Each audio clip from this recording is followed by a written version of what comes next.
For our masterclass today, I've brought you to Tunnel to try and give you as many little tips as I can for all my experience up to now about winter F1 fishing. It's so different at this time of the year. In the summertime, you can sort of feed a little bit of bait, the fish respond, and you can get away with it if you overcook it. At this time of the year, you definitely can't do that, and I feel like there's a load of little tiny things that added together make a massive difference, and hopefully in today's sort of masterclass I can talk you through the main three approaches when it comes to winter F1 fishing and all of the little things that I've learned along the way to hopefully help you catch a few more this winter.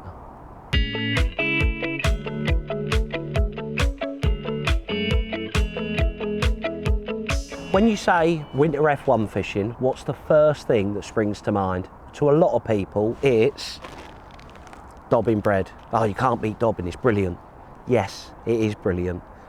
At the right time and the right place. And that's one thing that I feel like if you can learn one thing from this video is exactly what I say about dobbing.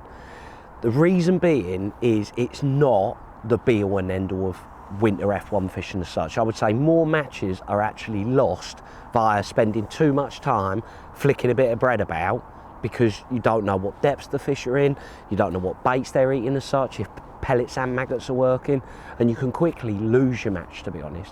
Now, on this subject, one thing that I carry with me, and again, I'll explain in more detail, is me little thermometer. Now, it's only really relevant when you go into a venue all of the time. So it just basically reads the water temperature. And it's a brilliant little device that I use when I'm going to one place all of the time. So for argument's sake, early part of winter leagues, winter matches as such, the fish are still feed, and then the water temperature will reach a certain temperature, and then the fish basically, they don't want to feed. So once you've had that match where they don't want to feed, then you know you can spend some time dobbing. So if this was actually my match today and I felt like dobbing could play a part, even though we're doing it as our first section as such, I'd still start feeding, because if I feed and I don't get a response, then I know I can spend a bit of time dobbing, and I know in the back of my mind because the fish are not feeding. Whereas if you come on, say, for argument's sake, say you went this Sunday and the water temperature was 5 degrees, and then you got there next Sunday and the water temperature was less, say 4 degrees or 3 degrees, and that weekend as such dobbing played a part, then that gives you the head start to probably it's still going to be the right thing to do. Now, when it actually comes to dobbing, there's two ways that you can dob. So on our peg today, I've deliberately sat on a peg where I've got cover across. So you can see I've got a lovely weed bed. Now, as long as there's depth next to the cover, the fish is a natural hiding spot for them, basically. The water goes very clear. There's still predators about, you know, you've got cormorants, mink, otter. Just because when we're here, you might not see them, that's not to say they're here at night. So any bit of cover they can sit in when the water's really, really clear, they're going to want to sit there, especially when it goes really, really cold. So if you've got that option, you can dob to cover.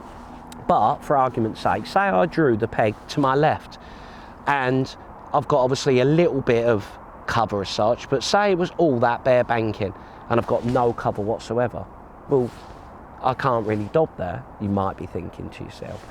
Now, a long time ago, it feels like years ago, me and Andy, with our commercial masters, we actually filmed a deep water dobbing, and you'll see from watching that video, because I'm going to put it on our match focus, it blew my mind, because in my mind, all I thought dobbing was dobbing to cover. So there's some things that if you filmed them a million times, you would never be able to replicate that footage, and that video is definitely one of them in terms of dobbing in deep water. It's basically when you're dobbing them, it's when the fish are balled up and they don't want to feed. They don't want to go down for bait. So what happens sometimes, if there's no cover across, there's no shelter for them, the only cover they've actually got then is the depth of water almost in the middle of the canal, or where that shelf is. So then they're ball up where the depth is, because if it's, say, that deep, you can't fit a lot of fish in it, because obviously they'd be on the bottom and out of the water. So by coming out from the shallow water, because there's no cover there, they can sit off bottom in a big ball in the deep water. So there's actually two places to dob them. In today's video, I'm going to try and explain to you how I go about dobbing when I've got cover. For the deep water dobbing, we'll put that video up, because that footage, it blew my mind when I was there. And if you've never sort of dobbed in deep water, there is not a better video, and I don't think there ever will be a better video than Andy explaining it and seeing the footage on that day as well. So on to our actual fishing bit. If I turn my bum around on my box, we're going to go through the rigs in a at the end as such, because I want to do with this is the technical side of it as well, how to prepare your bait, all your rigs, etc. But talking you through dobbing, the biggest thing to remember is what I said at the start. Dobbing, it works when the fish ball up, i.e. they don't want to feed. When they want to feed, they spread out and they're looking for bait. When they don't want to feed, they all come together, almost safety in numbers, and it may be a bit of warmth in numbers, but definitely the safety in numbers. So for me, if I plumb up over there and it's, say, that deep, there's going to be no fish there. Well, there might be an odd one, but there's never going to be a ball of them, because you couldn't fit more than one F1 there. Because if it was down here, it's going to be touching the bottom, and they don't want to be touching the bottom. And it's all about safety in numbers. So really, what you're after is sort of a depth. I would say, again, from experience, the deeper it is next to cover, the more chance you've got of them fish balling up and actually being able to sit there. So before, even though I'm looking at it and thinking, well, that looks really nice, if I go over there and plumb it up and it's a foot deep, it's going to be a pointless exercise, because there's never going to be, there might be one or two, don't get me wrong, but there's never going to be a volume of fish. Now, the other thing to be always looking out for in the winter time, again, the deep water dobbing side of it, when you bump into fish, that is a clear sign that the fish are balled up. You can always bump into an odd one, but when you sort of drag in your rig, if it sort of sticks and then goes, you know that you've hit the main epicenter of F1's balled up as such. So for me, dobbing rig, I've drawn my peg, I've got a bit of cover. The first thing to do for me is to ship out and see what depth I've actually got next to it. So really, in an ideal world, 2.5 foot bare minimum. If I can get 3 to 4 foot, even better. So what I'm going to do is put my rig. Now I know my rig is just over 2.5 foot, and I'm going to see. Now I know this peg is very shallow. It's only sort of 4 foot down the middle. So 2.5 foot next to some cover. If it was 6 foot down the middle, 7 foot down the middle, it's all relative to how deep it is across. The shallower it is down the middle, again, the fish that are swimming around here, they're used to it, if that makes sense. So just have a sort of a dob along, you know, and just see, because when I'm doing this, I'm gonna be fishing off bottom. So I wanna see where, you know, roughly how deep it is, so I know how far off bottom I'm going to fish. Now the other thing, that's the actual twig, but sometimes you can move your rig along like so, and you might bump into an odd fish. Now there you can see, not bumped into any as such. Now the other thing to bear in mind is, because we're here by ourselves, this is one thing that you'll hear excuse me, a lot of people talk about in winter time, where it's almost like playing chess. So the fish, they don't want to be near me. They don't want to be near any people. So what happens is, one of the worst things that can happen in winter is you get a load of room, because the fish will just swim away from you. They don't want to be near you. So you almost need anglers to sort of congregate in between you. So there might not be a fish here in front of me because I'm the only one sat, but if I go this little bit further, and again put my other section on, see how deep it is, it's still in and around the same depth, but sometimes they'll be sat here, which is sort of the end of the cover, because there's not as much cover going past us, but it's as far away as they can get from me. So just have sometimes just a little drag around with your rig. One thing I will say is, when I'd be more inclined, when I'm talking about dragging your rig around as such, is just before I start fishing.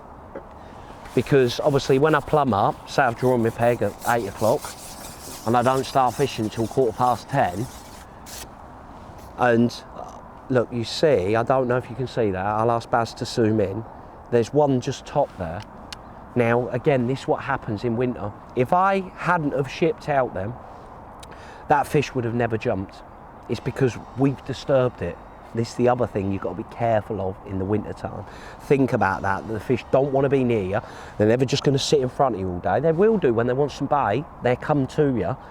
But when it gets really, really cold, the fish will just swim away from you. So when it comes to setting your gear up, set your gear up and try not to have too many people around your peg before they're all in, because all that will happen, the disturbance, they just swim away from you. So just bear that in mind. But what I was going to say is, just say you've gone in, when you plumbed up, it could be down the deep water, it could be across, and you feel like you've bumped into a few. Don't take that as gospel, the fact they're still going to be sat there when you start the match. So if I'm thinking, just say I've plumbed my peg up, plumbed up me across lines, my deep water lines, but I bumped into a few fish, say, almost in line with that, well, it doesn't really matter where you bump into them, then what I'd do is, obviously I plumb my rig up, sorted. Just before the start, if I felt like it was going to be a dobbing day, what I would do is just put my plummet back on, my little 10 grammer, and just have a drag about, because sometimes that's the only way you'll locate them. The fish, when we're flicking a bit of bread in, we're not feeding nothing, so we're not attracting them into our peg. I've got to rely on laying my rig right next to where them fish are. And when you find them, it don't normally take very long to be able to actually get a bite. So it's just over on my top kit, it's just over sort of maybe 31 inches. That's how deep it is. So the deeper the water, the more you can catch them off bottom. Say it was 5 foot deep, you could easily catch them 2 foot off bottom at 3 foot, 3.5 foot deep. But the shallower the water, normally as a guide, I reckon 6 to 8 inches off bottom is a good starting point. So I'm at 31 inches, which is the bottom. So I'm going to just go down to just over 2 foot. And then I'm going to move my back shots accordingly. Now, one thing that, again, you notice, when you're dobbing, using a long line is really important. The water is really, really clear. So what I don't want to do is have my pole tip next to the water all of the time, because any movement of the wind or me just sat there moving the pole, that's not going to, you know, help the fishing as such. They'd be like, oh, I don't like that, and they'd be swimming away. So we're going to have a go dobbing. I don't know if we're going to get a bite, but I'll try and explain to you what I'd be looking to do. So with my bread, orange Warburton's the bread, and I always just push it in my bait box as such. And then punch wise, just the 6mm Guru punch, that seems to be the best for F1s and carp. Now, one thing again to bear in mind, what we always talk about with carp, is just say it was 3 foot across and I started, say, 8 inches off bottom. So just over, well, just say just under 2 foot roughly, and I start getting some sort of funny indications. If there's a few carp in the lake, then they can often be a lot shallower than your F1s. One pool here, club pool, there's a lot of carp in there, and it's not uncommon to dob them really shallow, like 18, 16 inches deep at times, because only sort of 2 foot really, but carp are a completely different species, so just bear that in mind. So with my bread, I'm just going to pop it on my leg. Oh, I'm not, because it's popped out. Put a bit of bread in, pop it on my leg as such. So there it is. Now when it comes to hooking it, hooking your bread, what I do is hook it directly in the middle, like so, and then roll it around and sort of push it down. And if I hold that there, I'll try and hold it as still as I can. The reason I've done that with the hook that I'm using, the 16 F1 pellet hook, is you'll be able to see the point of the hook is on the outside of the bread. Now when the bread swells up, it's going to swell up the shank of the hook. So basically if I get a bite, my hook point is clearly away from my bread. Again, quickly touching on this, sometimes when you're dobbing, you'll find that you'll get a bite, say within 30 seconds, a minute of you shipping out. And if the bread gets too big, sometimes you don't get a bite. So bear that in mind as such, you know. If your bread swells up, sometimes that can be a good thing. If it swells up too much, you might not get a bite because it's swollen, it's got too big. So again, just bear that in mind. So put my rig together. With this, again, remember it's about locating the fish. So when it comes to how can the fish sort of get in the peg, here they can get in everywhere, but that little hole over here, oh, I'll get that leaf off. That little hole over there looks rather inviting, you know, for the fish to be able to swim in and out. Again, the leave side of it, that's just the nature of the beast at this time of the year, so try and ship out if you can, you know, so you're not dragging your rig through your peg. Now, I'm going to start sort of at this side of my peg, because this is where the cover ends as such. So I start here and I'm going to work my way to my right. Now again, with this, it's about locating them. And normally, once you first start dobbing, if there is a ball of fish there, when you drop your rig in, it won't take normally too long to get a bite. Now, for today's thing, we're going to speed it up. But just say it was one of them days where, you know, the first, say, 2-3 hours, even 4 hours of the match, I feel like I'm not going to get a bite feeding, then I'd take my time working my way across my peg. So I'm just going to drop it in. Again, I just lift it up and I'm just going to try and move it along a little bit. Again, when you are dobbing, it's working out when are you getting your bite. So sometimes you have to drop your rig in, sort of sit and wait for a little bit when you found them. It's more how cold it is, to be honest, if they don't want to move a lot. And you drop your rig in and you get like sometimes an odd little sign, and then it goes under and you catch one. Whereas sometimes you'll only ever get a bite within, say, 10 seconds of your rig settling. It's like they've watched that bread fall, and as it's fallen, one spotted it, swum over and eaten it as such. Now, on that subject of, see that was a little sign on my float. Now, my float there for me, there, see it? See that little sign on my float? Now, for me, looking at my float there, that is too buoyant. Again, when you're dobbing them, you're not fishing on the bottom.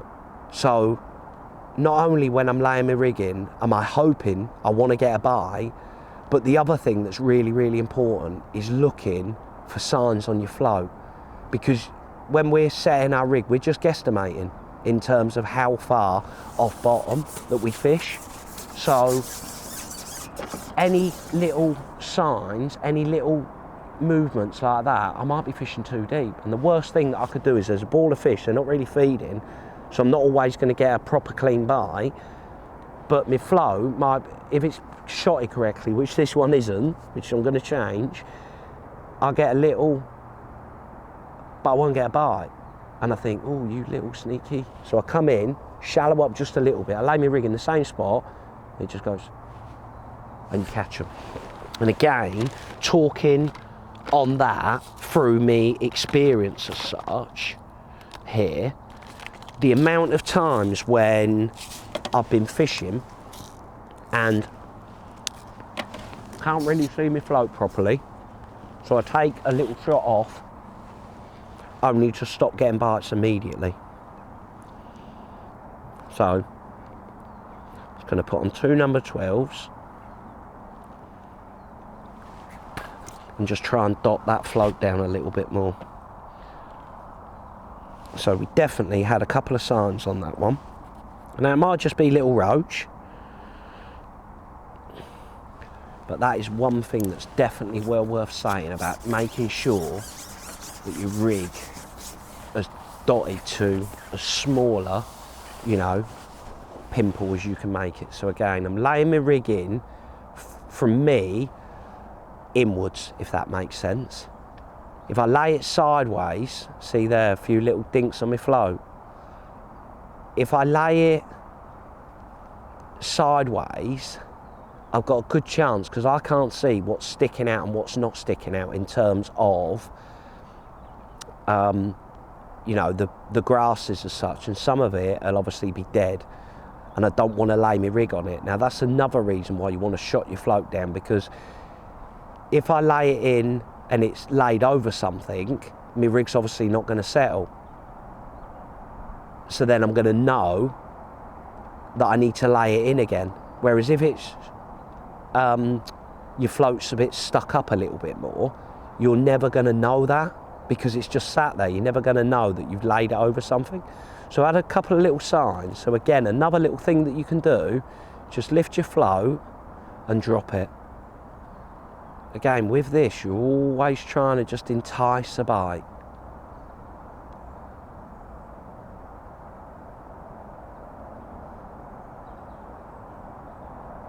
So them two little number 12s, it might not seem a lot, but having your float dotted down, it makes a massive, massive difference. I'm not going to leave it for too long.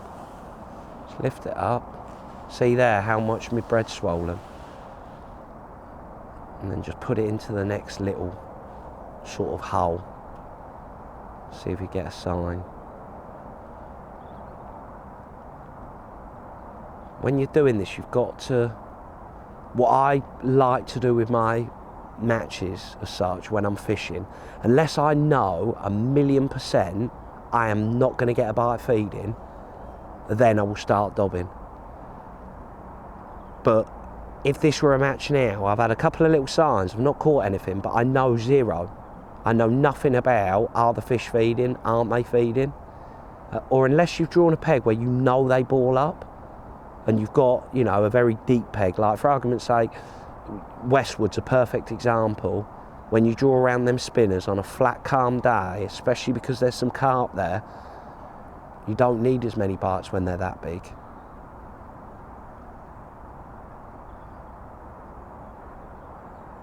But just got to be, you might find as well, this is something that, again, when I first learned about dobbing, the better the peg you've drawn, more in winter time, the more you'll find that the match winners, they might have caught dobbing, because they're on the main shoal of the fish, they're on the main ball of them. So consequently, dobbing could be really, really good. Whereas if you've drawn a peg that I would say isn't as good, the reason it isn't as good is because obviously there's not the volume of fish there. So you might not catch dobbing. I'm not trying to put you off, but I just know in my experience when I've done this, I've messed more matches up because I haven't dobbed at the right time. So again, no signs on that one. So what I'm going to do, I'm just going to put it back where I did get a couple of signs from. And this is the thing, when it's, not so much now because it is quite mild today to be fair, but when it's proper freezing, like really like bitterly cold, and dobbing is the way, they will just sit where they want to sit and they won't move. So unless you put your rig exactly where they want to be, you won't get a bite.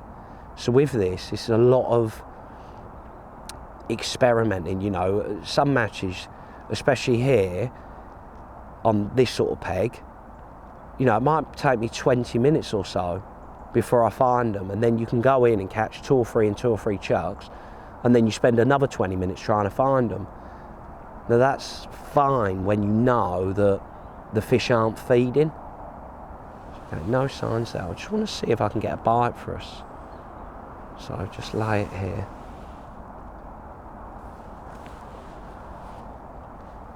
an odd little pimp coming up, and again, it's little things like that I look for. When there's no pimps, no signs of anything in your peg, actually see me float, so I'm just going to lift it up, just move it into the darker water a little bit, just so I can see it. Little signs that you're looking for, you know, when there's no signs of anything, no fish moving, no activity, i.e. little pimps, little fizzes, then it's more going to be a dobbing day. But I think the biggest tip that I can give you because to be honest, it doesn't look like I'm actually going to get a bite doing this. But this is what I mean with it. Unless there's a ball of fish, it's not the be all and end all. When it works, brilliant. Because it's the only method where you can, one, you never overcook your peg because you're never feeding anything.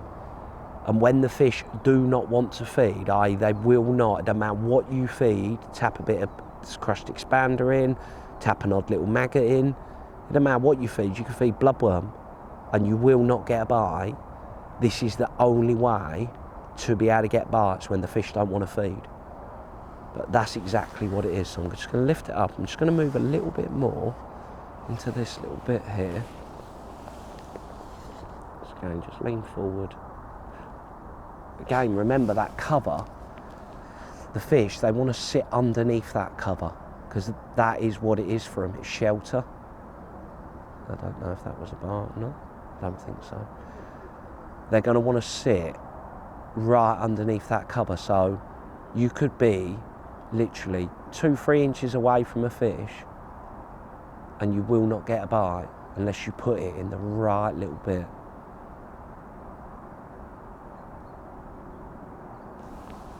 And lift up. Once you've found a few, especially when it's sort of cover, I would say more. Just like an odd little lift and a drop. That can often entice you a bite.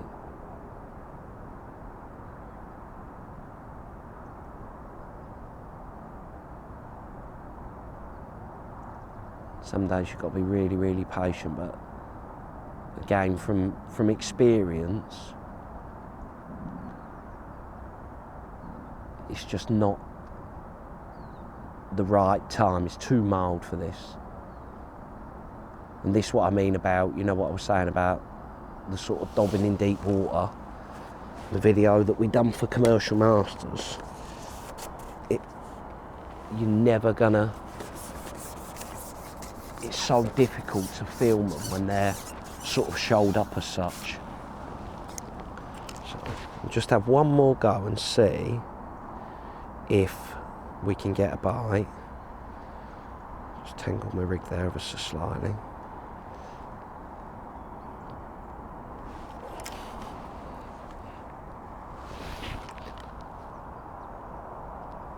One thing I will say, when it comes to your bread, the fresher it is, the better it is, because it's more doughy. So it's definitely worth sort of going out, you know, the day before and trying to get the sort of the freshest bread possible.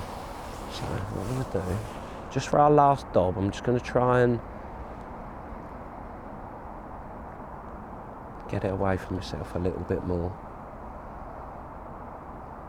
Again, touching on when you are dobbing, when it is the right day for dobbing. Sometimes you'll see, for argument's sake, just say I'm fishing here, I'm not getting an odd bite, and then I see one top or move. Again, with this, you've got to be moving and looking for signs. So if you see an odd little sign, just lift your rig up and flick it towards it, because a lot of the time it might just be one or two, but you flick it in and you catch one. When it's right doing this as well, what you've got to be careful of is just say the fish, imagine it is a dobbing day and the fish don't want to feed. So what I've got to be careful of as well is I don't move through my peg too quickly, because once I've caught a few, they're going to push out of my peg. Now, unless I've got someone sat where they're going to sort of push them back towards me, I'll end up with nowhere to dob. Because as soon as I've hooked them, remember what I was saying about the fish wanting to be away from you. They want to get away from you as such. So think about that when you are doing it, but I'm just literally skipping through my peg, just trying to get us a bite or two. Now this is why I never start dobbing unless I know 1,000,000% in my mind that the fish do not want to feed. Because all of the time I'm doing this, I'm thinking, am I doing the right thing or am I just wasting time? If I'd have fed, would I have got a response? Now I know some people can say, well yeah, but you can sort of look around and see, you know, how other people are catching. Yes, you can, but I know what this venue's like. So where I am fishing, or where I'm going to feed as such, it's just over 2.5 foot. But I know on peg 1, you come the best the best depth it plumbs up near what I would call the island. It's near a 3 foot. So again, you could be looking and thinking, well, peg 1's catching, and if you don't know the venue well enough to know what depth they're fishing in as such,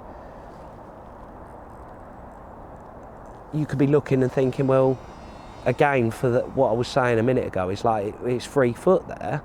I know that because I've been on it a few times, fortunately enough. But when I go across, if it's say 2.5 foot, I might go across and do exactly the same and not get a bite. So it's knowing the depths as well. Now, on that other side of that, you know, I know my peg here, say where I'm fishing is probably going to be like 2.5 foot. And if I don't know if that was me or a little dink. It's probably more from roach, to be honest. I know if I started feeding as such and I'm not getting a bite, it might be because I'm fishing in too shallow water as well. So it's that side of it that you've got to work out. The hardest thing when it comes to filming, to be honest, is this method. This is the hardest method, because when this works, it's all about locating the fish and having the fish balled up. So just for our last drop, I'm just going to go back to our original spot, just see, because that was the one place where we definitely had a couple of signs. But with this, you're relying on, you know, the fish being balled up as such, and you dropping your rig. Yeah, I know exactly what it was. You're relying on the fish balled up and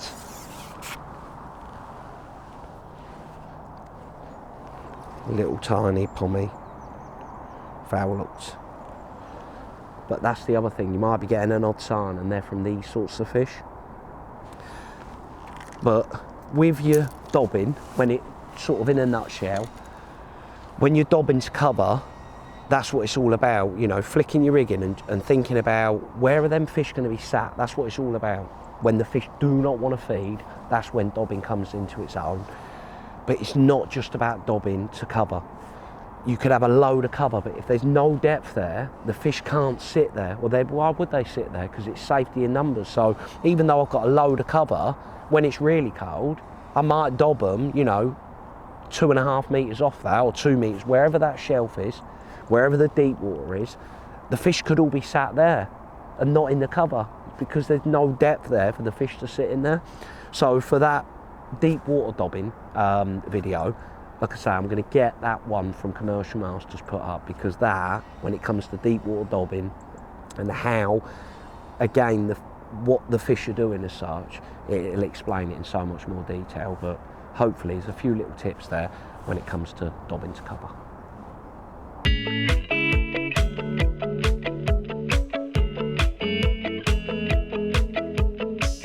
when it comes to fishing across, what do you look for? So depth's been covered to death really. Depth is really, really important, but it's all relative to how deep it is down the middle. So here on New, it's very shallow down the middle. It's only sort of 4 foot down the middle. So 2.5 foot, 3 foot, that sort of depth is going to be really, really good. But a lot of the subject of F1 fishing, especially if you're new to F1 fishing, people talk about starting new lines all of the time. Now, it's more thinking about the bait and how the fish respond to certain baits as such. So with pellets are normally a more instant bait. So when you start off on pellets, you can rattle a few marks in, drop your rig in, one or two things happen. If they want to eat them and you're in, you know, deep enough water, you get a few bites, and then all of a sudden you feed and you don't get a bite. And then what's talked about a lot is you can move probably say a metre away and just start again, and you can start catching. Whereas that spot that you was fishing, you can't seem to get any bites there anymore. And that's because the build up of bait on the bottom. Now what I would say, to be honest, with these older F1 fisheries like Tunnel, is pellets are not as good. Unless they put newly stocked fish in, when you're fishing for newly stocked F1s or little carp, pellets can be really, really good. But you'll find, or what I found personally, is you can't really go wrong with maggots. Now the nice thing with maggots is they're forever leaving your peg, everything eats them, and they do take a little bit more time to build up, but you haven't got to restart new lines all of the time. And in the winter time, this is how I prefer to be able to fish, to be honest. I pick a couple of different spots across, and then I can tap a few maggots in on each of them as such, and keep moving and bouncing between my lines. I haven't got to keep replumbing up and starting new lines. So talking through plumbing up to start with, again, bear in mind it's all relevant to how deep it is. So here, where I plumbed up, is probably about 31.5 inches. So I'm only sort of, that's how deep it is down the middle. So in retrospect to how deep it is down the middle, I feel like in that depth I should be able to get bites quite steady. Now the nice thing with maggots, or again what I like about it and from what I've learned, is using little light floats, tapping a few maggots in and laying your rig in. If you don't get a bite, you can tap a few more in and then move spots. And that's what's really, really nice about fishing with maggots. So what I want to show you to start with, again, once I've drawn my peg, here it's quite narrow as such, quite narrow. So what that's going to do is allow me more options really to be able to fish across. Whereas on some pegs where it's really, really wide, you might only have the option of fishing 2 spots across purely because of how wide it is and how much pole you've got. So what I do when I get to my peg is plumb up down the middle to start with, just roughly see how deep it is, and then I can determine me across rig via how deep it is down the middle. If you go into a venue regularly, you get to know, you know, what depths other people have caught in and what depths you've caught in. Again, bearing in mind with your thermometer of the water temperature as such. So you can see there's one dead close to the surface, probably a carp to be honest. I know this area, there's always some odd carp milling around. On peg 10, they love sitting on the points and bow waving off the points.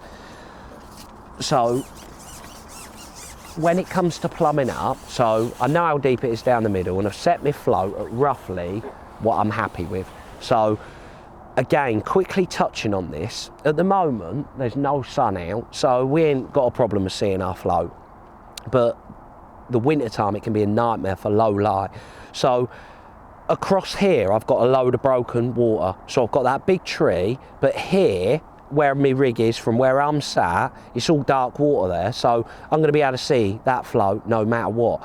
But personally, from where I'm sat, if I move my rig, see there, I've just bumped into one, if I moved my rig to there and that sun comes out, I'm not going to be able to see that.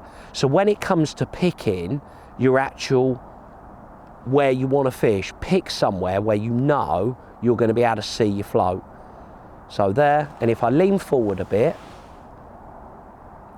see there, it just comes up a little bit, and likewise if I come back a bit, it's always moving away from me, remember, because we're on the slope. So with my little bit of tape, I grab my tape when I ship out, push it and hold it, because that's the way my arm's locked, and then I drop my rig there on my body over depth.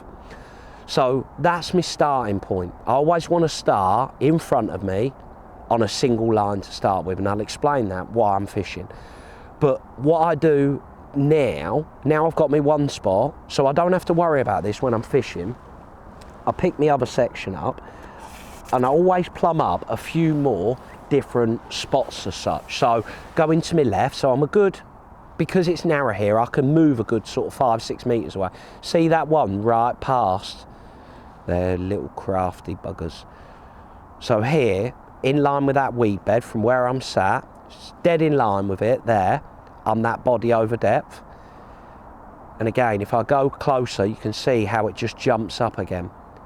So there, I've already taped up and I've got my second line. And then again, same thing again. I've already taped up and I want to go in the middle of this hole. Now I'll explain that when we're actually starting to fish. So here, again, I'm that body over depth as such. Now what's important when we're doing this is what I'm going to explain. Hopefully I can show you and get an odd bite. Is what's important when you're doing this is sort of being able to flick your rig in and keep a nice tight line. So float wise, I've only got a 4B8 winter maggie on, so it's a real little light float, and the reason being is the water is very, very clear. So when I lay my rig in, I'm going to get a nice slow fall in my bait. So by fishing in that little hole, what it allows me to do is when I tap my maggots in, instead of lowering it in like pellets, I can flick my rig in and hold it tight and hopefully attract bites.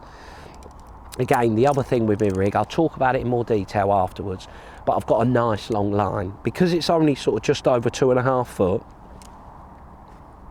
I want to be able to keep my pole tip away. I don't want a tiny little line. Again, talking about my pole tip being dead close to the water. If I can, I want it a bit higher. Now, don't get me wrong, if it's wet and windy, you know, and it's a case of just tapping your bait in and sort of clinging on for dear life, then having your dink set up, your wire stem float and a bit of a shorter line, but it's all relative to the conditions as such. So with my pot, I'm just going to pop on my medium pot. Again, I'm going to explain to you afterwards about how to make your pot as such.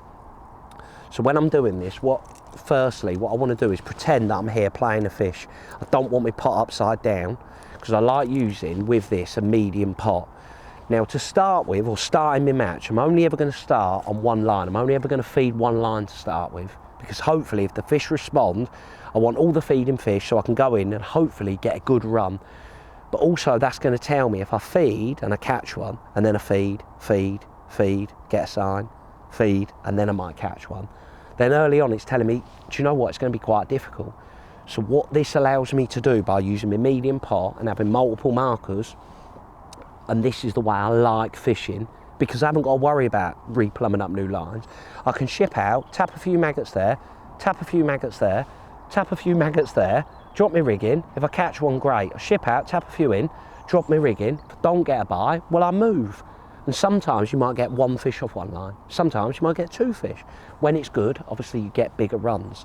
So by having that medium pot rather than my little tiny one that's not going to fit many maggots in, with this, what's nice, I can sort of 3/4 fill it and I can rattle a few maggots on each of my lines.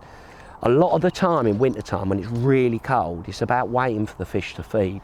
So I can start off, feed, hopefully catch 1 or 2, don't get any bites. Then I can spend a bit of time dobbing and wait for the fish to start feeding down the middle. One thing that I want to talk about is, again, I'll explain in more detail, is when it's sort of low light and broken light, I don't normally use yellow tip floats. But in the winter time, when you're fishing across, they just glow. It's like impossible not to be able to see it. So using a yellow tip float. Again, I'll quickly touch on it now so I don't forget. But with my glasses, you haven't got to buy these ones. I know they're quite expensive as such. But what's important is you've got a yellow lens and they're sort of made for low light levels. So again, when you're struggling to see your float in low light, wearing sort of a yellow pair or a yellow tint glass, sunglasses, but the main thing is the lens is yellow, it just glow. Everything else just stands out like a sore thumb. And there's a few things that are important in winter. One, staying warm. Again, we'll touch on that in a bit. But it's no good fishing if you can't see your float. So again, yellow tips, yellow sunglasses. It just helps you make sure you plumb up so you can actually see your float. So what I'm going to do is I'm just going to start off double maggot. Again, I've got a few fluoro pinkies. A maggot and a fluoro pinky can be really, really good hook bait. So double maggot, I'm just going to sort of 3/4 fill me pot up. I don't want to fill it too much because then I won't be able to vibrate the maggots out. So by having it like that, when I turn my pot up and sort of, if I do it here, bang it, see there, like where they can sort of bounce up, and my pole pot, my top kit's too stiff, but I can bang them out when there's a bit of flex in my pole. I can actually vibrate the maggots out of my pot. Whereas if I sort of filled it up to the brim, the maggots need to bounce up and down in your pot for them to be able to actually vibrate out of the holes. So, let's see. Now I've not fed an actual thing over here, so it'll be interesting to see to start with. So I get to my tape where I've plumbed up. Again, turn my pot over to start with. 1, 2, 3, 4, 5, 6 or 7 maggots because it's my first feed. And then I'm going to lay my rig in a straight line, and then I'm just going to hold it, and hopefully you'll see this flow takes a long, long time to sort of cock. Now the nice thing with this flow is I can make it take even longer if I want. So by literally laying it in on a tight line, keeping my pole away, do not move your pole. And you'll see there my float still cocking. When it starts to go under where my back shots are, I can just slowly lift my pole up. You see there my bristle's risen. My float is not set yet. And then by moving my pole on top of, you know, above my float as such, I can make the bait take a long, long time to fall. When it's really cold, I can't tell you how important it is to use a light float where possible, because they love watching the maggots fall. It's really, really important that when you have days like this, when it's flat and bright, I can see an odd fish moving to my left. Now again, remember what I spoke about to start with, because we're the only ones here, the fish, they want to swim away from you as such. When I first got to my peg and I was setting up, there's an odd fish topping in front of me. And this is what will happen in the winter time. They don't want to come and sit in front of you. But by starting in front of me, it's going to tell me a lot, you know. When there's other people around, you know, setting up, making noise, the fish will start pushing into your peg. But the nice thing about fishing this way is I've got sort of 2 or 3 lines plumbed up, and I can sort of settle into my match now, you know, there's no rush. A lot of the time in winter you can catch, you know, as much of what you've caught in the first sort of maybe, you know, first 3.5 hours of the match. You can catch that in the last hour, hour and a half. And a lot of time in the winter time it's about being patient. So just leave my rig there, see what signs I get. Remember, it's first feed, I've not fed a thing, so I'm probably going to give it 2.5, 3 minutes, and then I'll rattle a few more in. The nice thing with this is you can just keep tapping a few maggots in on all your lines. There's a little sign there. So I'm not going to feed just yet, it's first feed, so just lay my rig in again.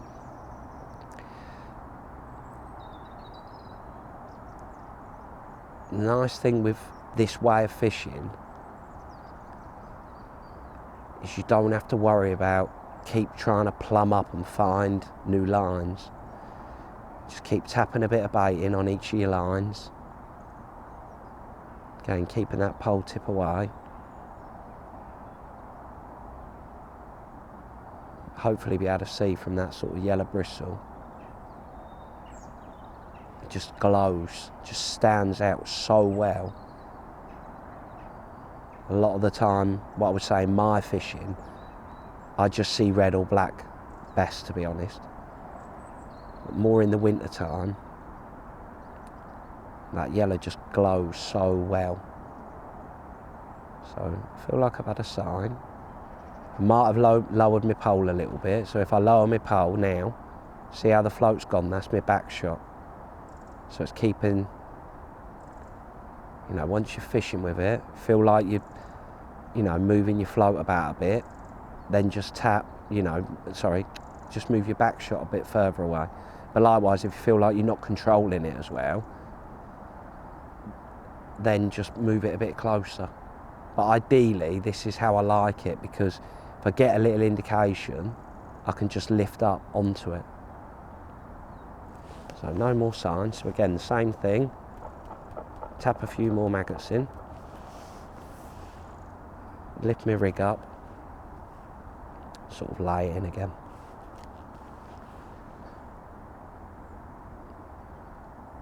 Just take your time. Sort of laying your rig in. But the nice thing with this, for me personally, is it's just such an easy way of going about it. You haven't got to worry about, you know, too much of a build-up of bait in your peg, because your maggots forever leaving your peg. Everything eats them, and it's just a nice way, for me personally, to be able to fish. And I think these bigger F1s, they just like eating maggots. And just tap a few more in and give it that time. Now, because it's, you know, my first feed, this is how I would start my match. Again, unless I knew that the fish did not want to feed and I had to then spend time dobbing. So there's one. It's a nice clean bite.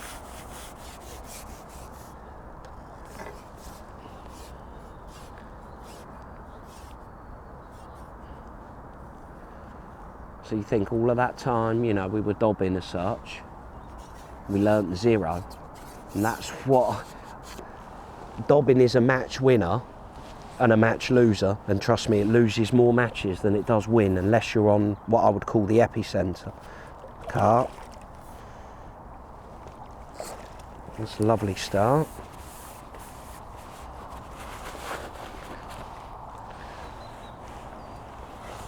Again, just see where he's hooked, just inside the corner of the mouth. Always take note when I'm, once I've hooked one, keep that in mind, and I'll try and explain the reason in a sec. Calm down, mate. Lovely fish. You might have to hold that one up. He's like a new stocky fish. I don't know if Mike's put some more little carp in here, because you're a little stunner, you, aren't you? Absolutely gorgeous fish. You're going to let me hold you up?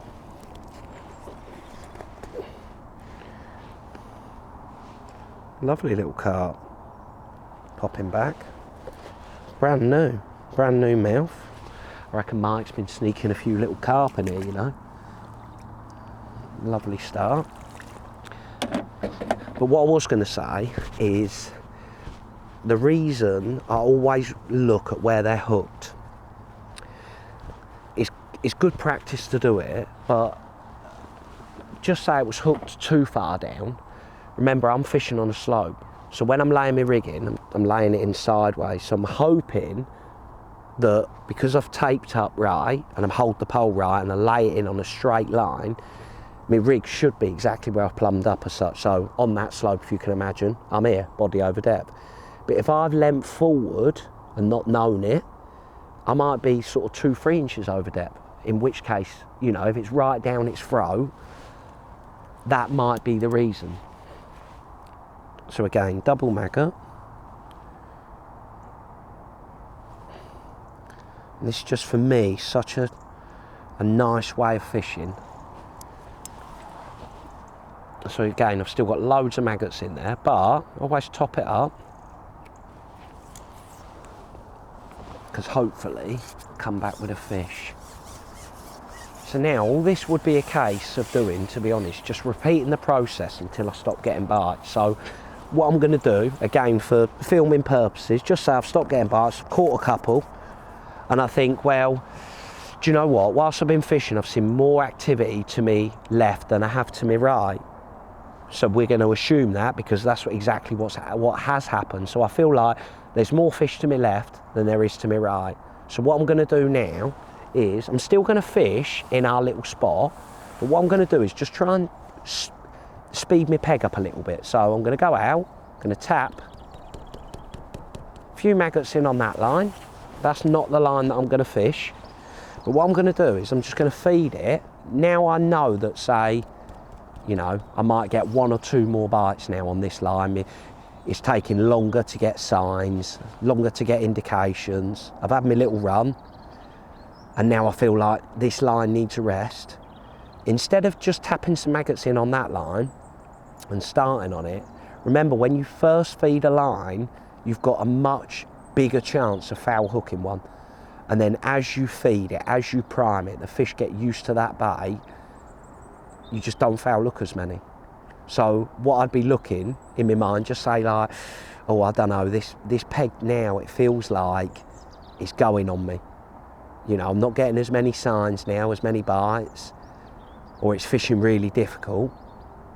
Then what I'll always like to do is go towards, you know, where do I feel like there's going to be more fish? I don't want to go to me right if I feel like all the fish are to me left. So before I go on it, I just like tapping a few maggots in on that line, and now I've got 2 lines to bounce from. And what you can find, what happens as well, is, say this line we've gone in, caught 6, you know, and whatever time it's taken, but you feel like, oh, I don't know, the bite, you know, it's slowing up now, it needs a bit of a rest. There's another little fish. But it doesn't matter in the winter time. This is what's nice about fishing like this with maggots. I want to go in, a bit like our method feeder, you know. It's like, there's a fish there, I want to be able to catch it. A little gudgeon. I've actually fouled him. I don't know how that's happened, Mr. Gudgeon. But again, touching on the maggot side of it, it's what's so nice. There's so many, you know, big skimmers as well in these lakes, you know, some nice roach, some big perch. Again, in the winter time, beggars can't be choosers. It's about trying to catch what's in your peg as such. So again, same thing. I'm going to ship out to the line that I don't want to fish just yet, and tap a few more in there, and then ship back to this spot, because again, I'm still getting bites. Tap a few in there. And again, the harder it is, this is again, you know, how much do you feed? The better it is, obviously, the more maggots you can feed. The harder it is, you know, you might want to feed 3, 4 maggots. And if that's the case, just, I still like using my medium pot personally, but what you can do is, you know, you could tape up some of the holes if you wanted to. Now I know the rule here is you've got to net everything, but see, we caught a perch, but it's a good few ounces, you know. A lot of the time when it's rock hard winter time, you know, 30-40 pounds of mega weight. So if you can catch even 6 pound of what I'd call accidents, it's another 6 pound that you don't have to catch. So again, always top my maggots up. Just see if we can catch us one more F1. So again, as I'm shipping out, I'm trying to sort of leaf dodge. So again, go to my secondary line, and all of the time I'm priming this, tapping a few maggots in, I'm just keeping anything there that's happy, you know, really happy. And personally, I like to feed my other lines as often as the one that I'm fishing, because if I'm getting regular bites on this line, then I know that the fish are going to be eating well on the other line as such. Whereas if this line's not as good, you know, and maybe I'm having to feed 2 or 3 maggots, and then I might wait for a little bit, and then no bites such, and I tap 2 or 3 more in, and then I get a sign and maybe catch one. One, I'm feeding a lot less, but 2, I'm not catching as many fish, so consequently I'm not going to be feeding our other line as often. And then once you feel like this line's gone on you, you just repeat it, but instead of obviously feeding that line, we're going to feed this line and then feed that line and lay our rigging on it. And to be honest, I just feel, again, I'm just trying to give you as much of my experience, sort of match hours, what I've done right, what I've done wrong. And personally, I've found that by fishing in this manner, it's an easy way to not get it wrong, if that makes sense.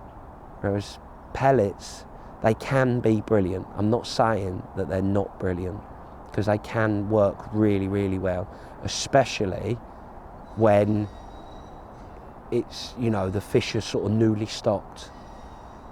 Whenever they're newly stocked, then starting off on pellets can be really, really good. Now, whilst we're on the subject of pellets, with pellets, I don't ever prime another line.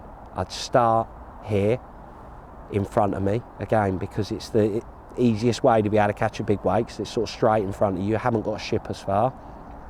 So I'd start in front of me, catch what I can, and then if that line petered out, then instead of going as far as what I have done, because again with maggots, I'm not going to make any more new lines. These are my lines, and I'm just going to keep tapping a bit of bait in on each of them, and that's my match, you know, just keep bouncing between them. Whereas what I do with pellets is, if pellets were quite good to start with, and I felt like, right, I want to make a new line on pellets, I'd just literally pop my plummet on and move, you know, literally 2 foot to a metre away, and then start again.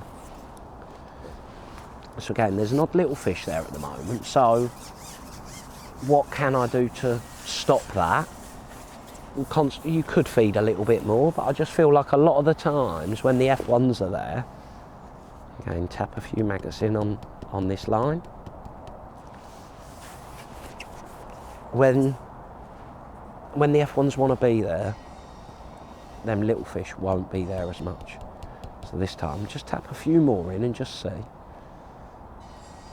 Again, lay me rigging. But I can't stress the importance of, where possible, again, winter time, how many more bites you will get using this sort of little light carbon float. You do miss more bites, definitely, but you make more bites. And the harder it is, the slower you want your rig to settle. Basically, the more time you're giving them fish to be able to spot that bait, the more bites you get. Again, what's nice with this is it just feels like it's a nice, simple way of fishing. Just tapping a few maggots in on each line, and you just sort of like, when I'm fishing like this, what's nice is I don't feel rushed, if that makes sense, when I'm fishing. If I start off on pellets, I'm always in the back of my mind thinking, well, how long is this going to last before I've got to re-plumb up and start again? Or would maggots be better? What I would say on average when you're fishing like this is, it's normally a slower start, but because you can prime lines, i.e. like what we're doing to our left,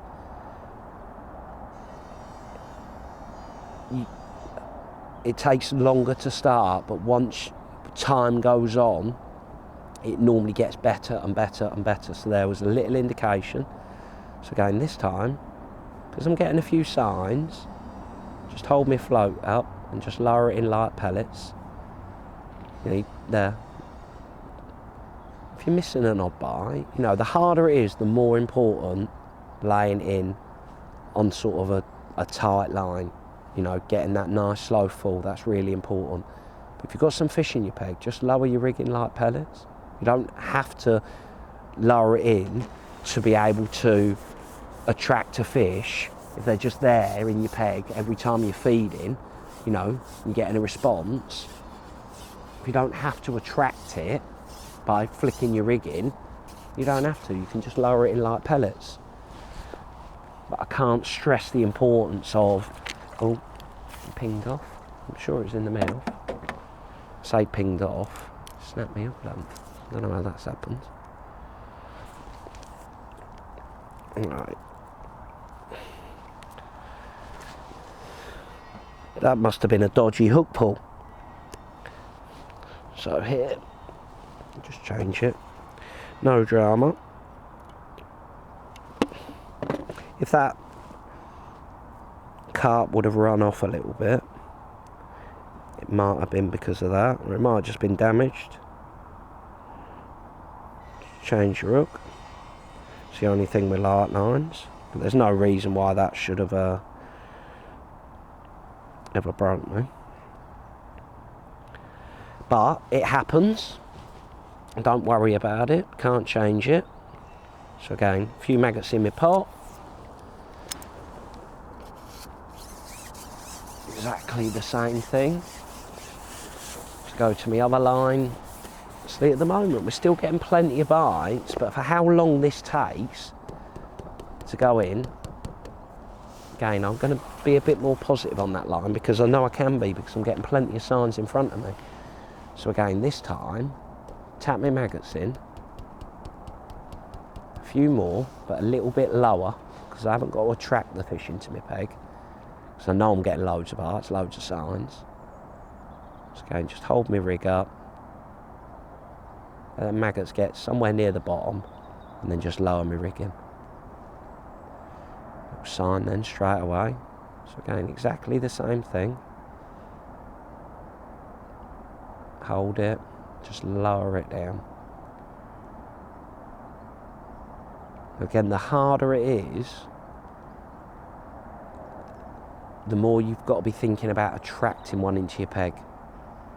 So then tapping your maggots in from a little bit of a height, you know, even if you're only feeding sort of 3 or 4 maggots, I'm always thinking, well, me feeding, how do I make the most of every bait that, you know, that I'm going to be feeding as such? So the noise, that's part of the attraction. See the bait falling through the water, that's another part of the attraction. But if I feel like the fish are there, obviously I don't need to make the noise. The noise could make them sort of come in the peg a little bit too quick. Not, to be fair, that happens a lot in the winter time, but it can do at times, because when you find that you're on some fish, you know, some pegs, like 30 on high is a perfect example where we filmed. That's such a good peg, because on that shallow bar, there's so many fish that are swimming around.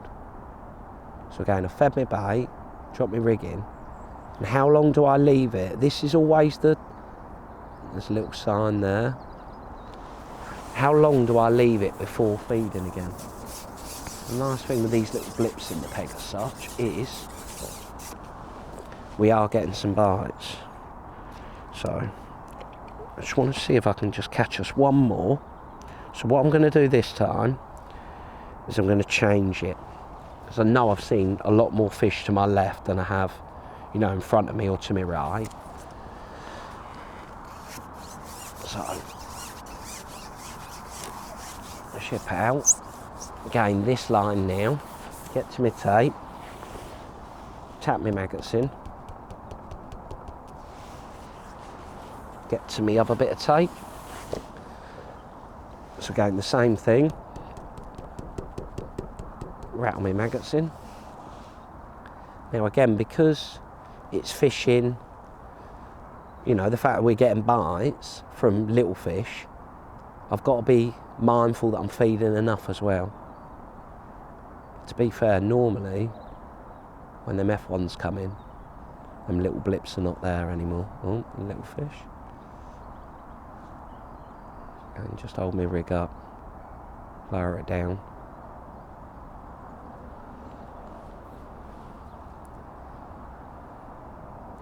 But again, whilst this is happening, talking about what I would call our last step of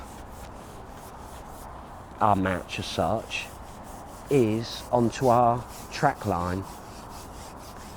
So again, the more bites, the more signs that I'm getting across in terms of how much or when do you feed your track line, because I'm getting plenty of signs. Obviously I know that these fish are feeding, so I know that our peg's getting cleaned out. It's not rock hard at the moment.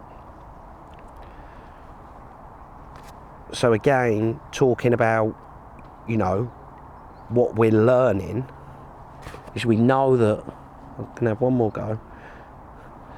We know that fish are feeding. We know that our bait's getting cleaned out.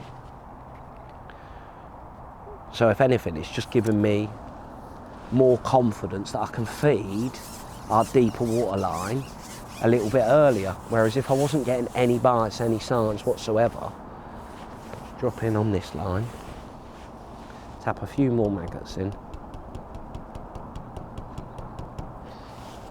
just lift our float up and sort of lower it down. Yeah, if this were my match, even though we haven't long been fishing, I'd be feeling straight away, well, the fish are responding. You know, I'm feeding, I'm getting a response, I'm getting bites, I'm getting signs. So now I'd be thinking, well, I'm going to start feeding at least one of my deep water lines, because I know that I'm getting bites, I'm getting signs doing this. Whereas when I go over here and I'm feeding and I'm not getting any signs, and I feel like, do you know what, this is going to be a bit of a slow old day, you know, might take a while for the F1s to start feeding as such.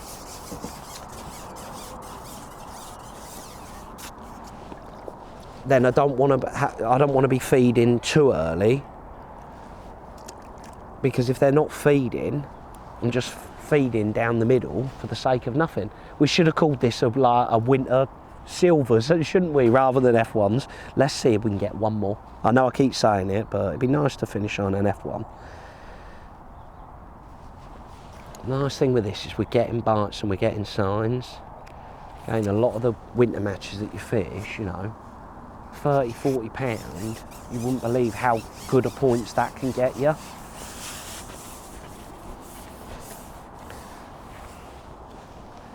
Now just say this keeps happening.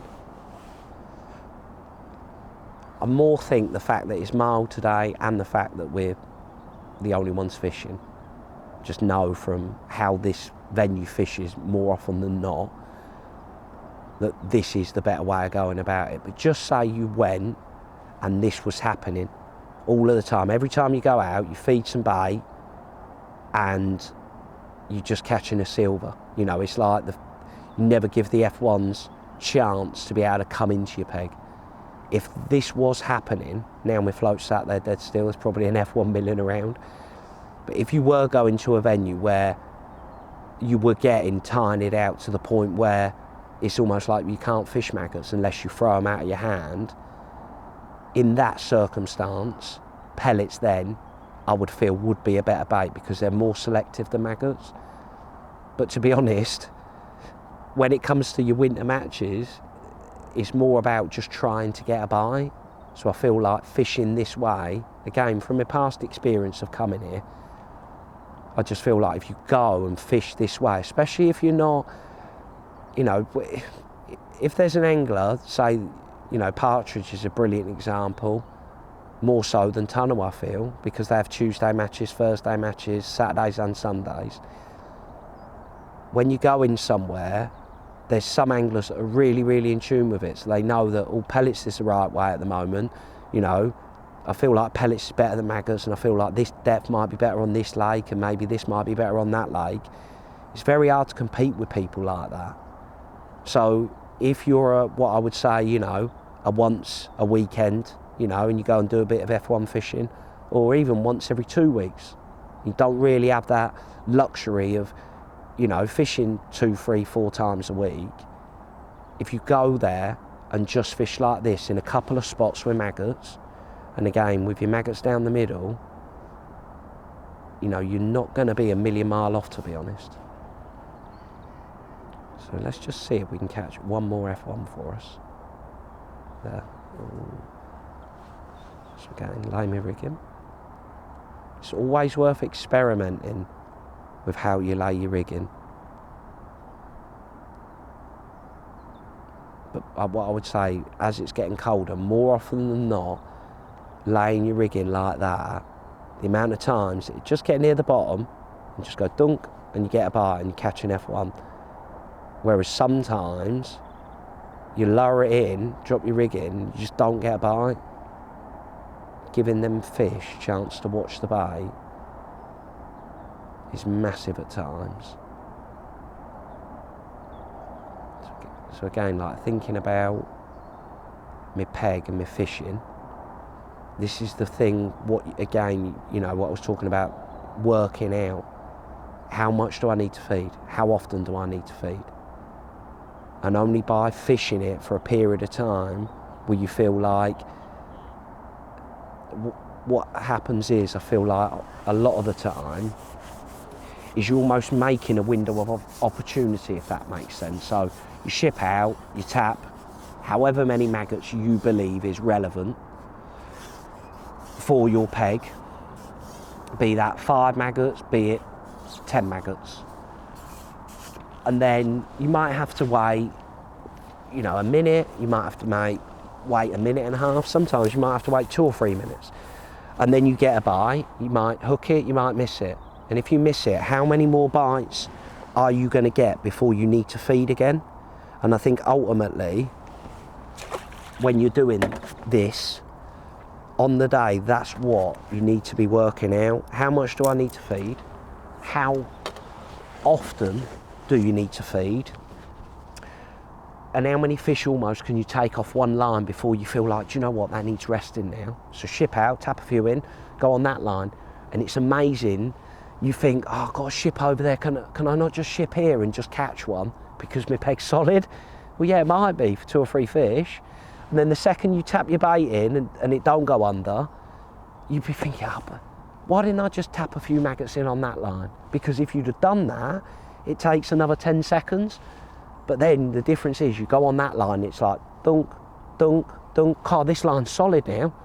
And the amount of times I've had it where I ship out and think, I need to feed that line, but I don't want to because I want to get in and get a bite here, only for that to be your last bite. And then you've got to start the process all over again, because now it's like, well, I tap a bit of bait in here where I haven't primed here, where I haven't fed me maggots for a little bit, I'm just not getting any bites. So then you spend more time on your best line, and consequently, it takes time for that line to build up, so you're wasting time here. And then you go here, catch a few, and now you can prime that line. It's all about gathering and not fish all the time. But hopefully that just gives you a few tips on what I would say, how to approach here on an average time. And to be honest, I fished a lot of matches here throughout the winter time. And if you're ever unsure about, do I fish with pellets or do I fish with maggots?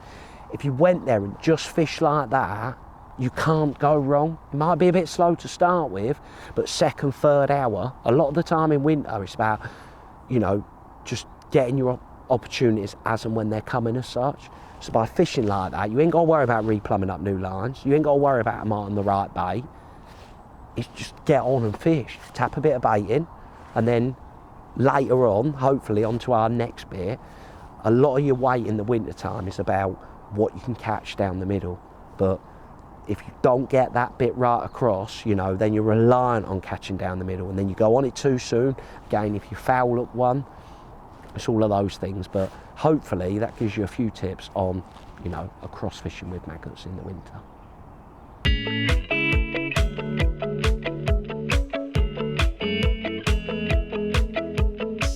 In the winter, the most important line, or more often than not, the most important line when the fish want to feed lay, is your down the middle lines. Now, in the past, loose feeding maggots out of your hand has worked really, really well. But as with everything, the fish wise up to it and they get cute on it, to be honest. They get difficult to catch. And one thing that I would say has worked well for me in the past is there's a big, big difference though between here and partridge. So how you prime your deep water lines. Because tunnel is quite shallow, anywhere where it's quite shallow, sort of loose feeding a few maggots work really well. Where it's a bit deeper, then you can use your medium pot to prime it as such. So just sort of, you know, fill that up every 20 minutes or so. You can just empty a few maggots and just pot it. But here at Tunnel, loose feeding works well. Now, instead of just fishing one line out of your hand, what I've spoke about before, you've probably been able to see throughout this video, away from us, the fish will be topping. They want to get away from you. Now, when it's pegged normally, sort of peg 10 would be in, 1, and then maybe, it's probably, if peg 6 is in, it's 1, 6 and 10. So what you've got to think about is where is the pressure on the lake? And the fish are naturally going to congregate in between the anglers as such. So in times gone by, throwing maggots out of your hand, that can work really well. What I like to do is slightly different and try and fish 2 lines where possible. So where it's a bit wider, if you wanted to, you could fish 1 line at say 13 metres, still in the deep water, but before it goes up, and then 1 line out of your hand. Or you could fish 2 lines down the middle.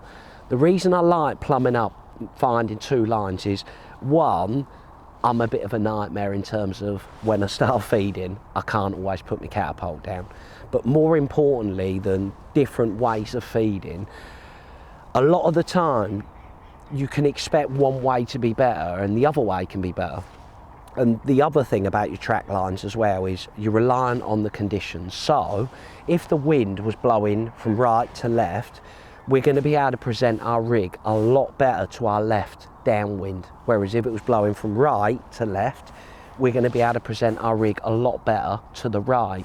And quite often, presenting your rig right, holding your bait still, is the most important thing. Whereas even if the line to our left was slightly better, if the wind's blowing that way, when we feed our bait, your rig's trying to come underneath your pole tip all of the time. So that's the other thing that you need to be thinking about. Now, ideally, what I'd like if I'm fishing left and right is trying to find the same depth. And that way I can pot a few maggots, loose feed a few maggots, but then I can drop in, and instead of coming all the way back, getting another rig to be able to go to my right, I can just drop in, tap a few maggots in, and likewise vice versa. Now, the biggest thing you've got to be thinking about is when do you start priming it. Now, I can't say to you, right, well, if you prime it with, you know, from the off or 2 hours to go, that sort of suck it and see on the day. And I think for me, a lot of it depends on what I'm catching across. Now, when we started across, caught a nice little carp, and then we caught plenty of little fish. Now, the nice thing about them little fish feeding is, 1, you're coming back with a fish and you're putting something in the net all of the time, but it's telling me that the fish are feeding. More importantly, them little ones are feeding.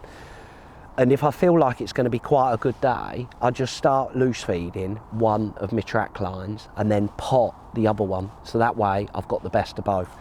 And what I mean by that is, what I'd be saying, just say we're going to go and we're going to fish across now. We're still fishing across, but we've decided up until the point when we've left it that I want to be starting to prime me track lines now.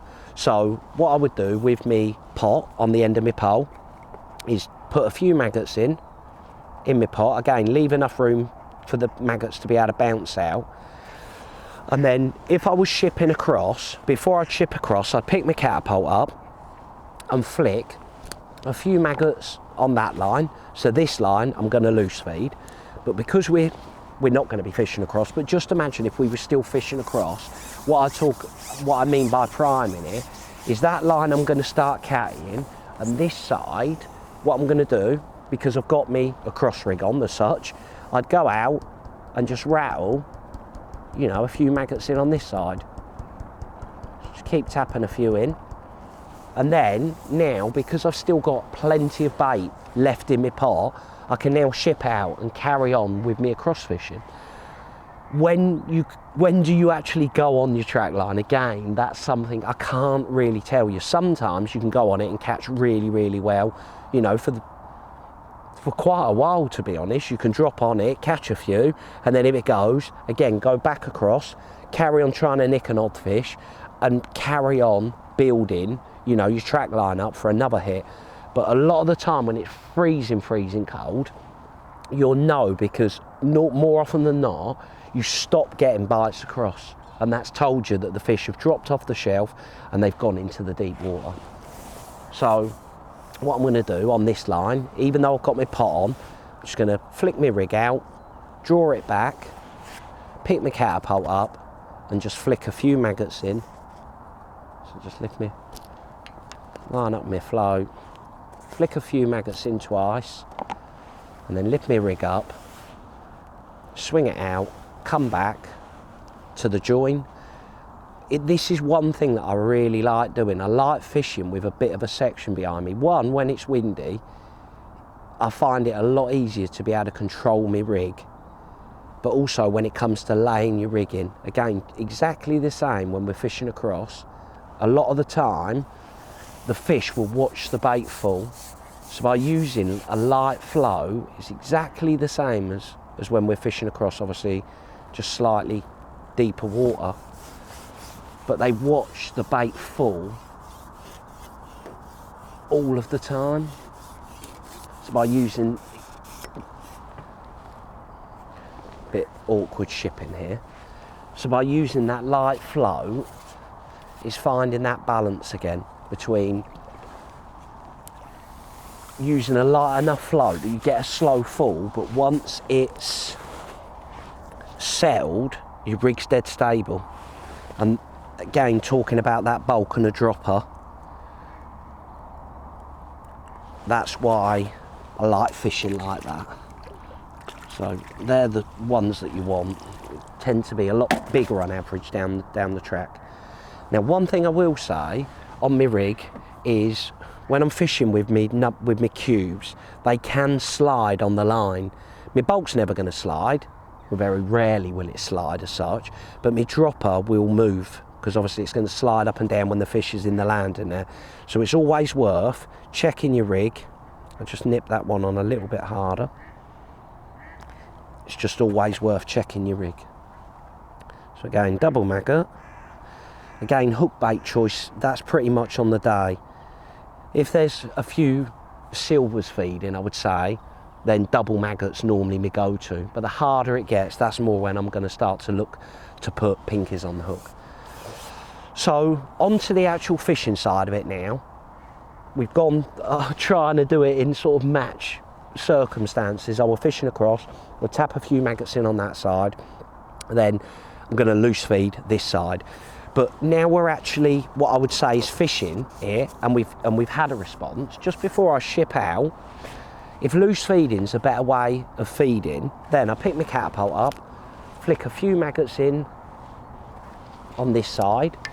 Again, I want to be reasonably accurate, but I think half of the thing with loose feeding is you've got an area, and then when you go on it, when you actually go and fish it, then you've got to work out, can I loose feed and still get a bite, or do I need to pot some maggots in to get a bite? So this time, we'll go out, and what I'll do, just out of interest more than anything else, so don't worry about my rig to start with, I'll pot a few maggots in, tap a few in, and then again lift my rig out and drag it backwards. Don't try and sort of just swing your rig here and hope. Go that little bit further, swing your rig out, draw it back, because now it's straight. No matter how your rig went in or what angle it went in at, that's more important. When you drag it back, it's going to be straight. And then keep your pole tip more to your back shots. Just try and hold your pole still. And when your float starts to go under, just lift the pole up. Try not to move it that way, because then you're following your rig. When you lay it in, try and hold the pole dead still, and it'll just make the rig take that little bit longer to settle.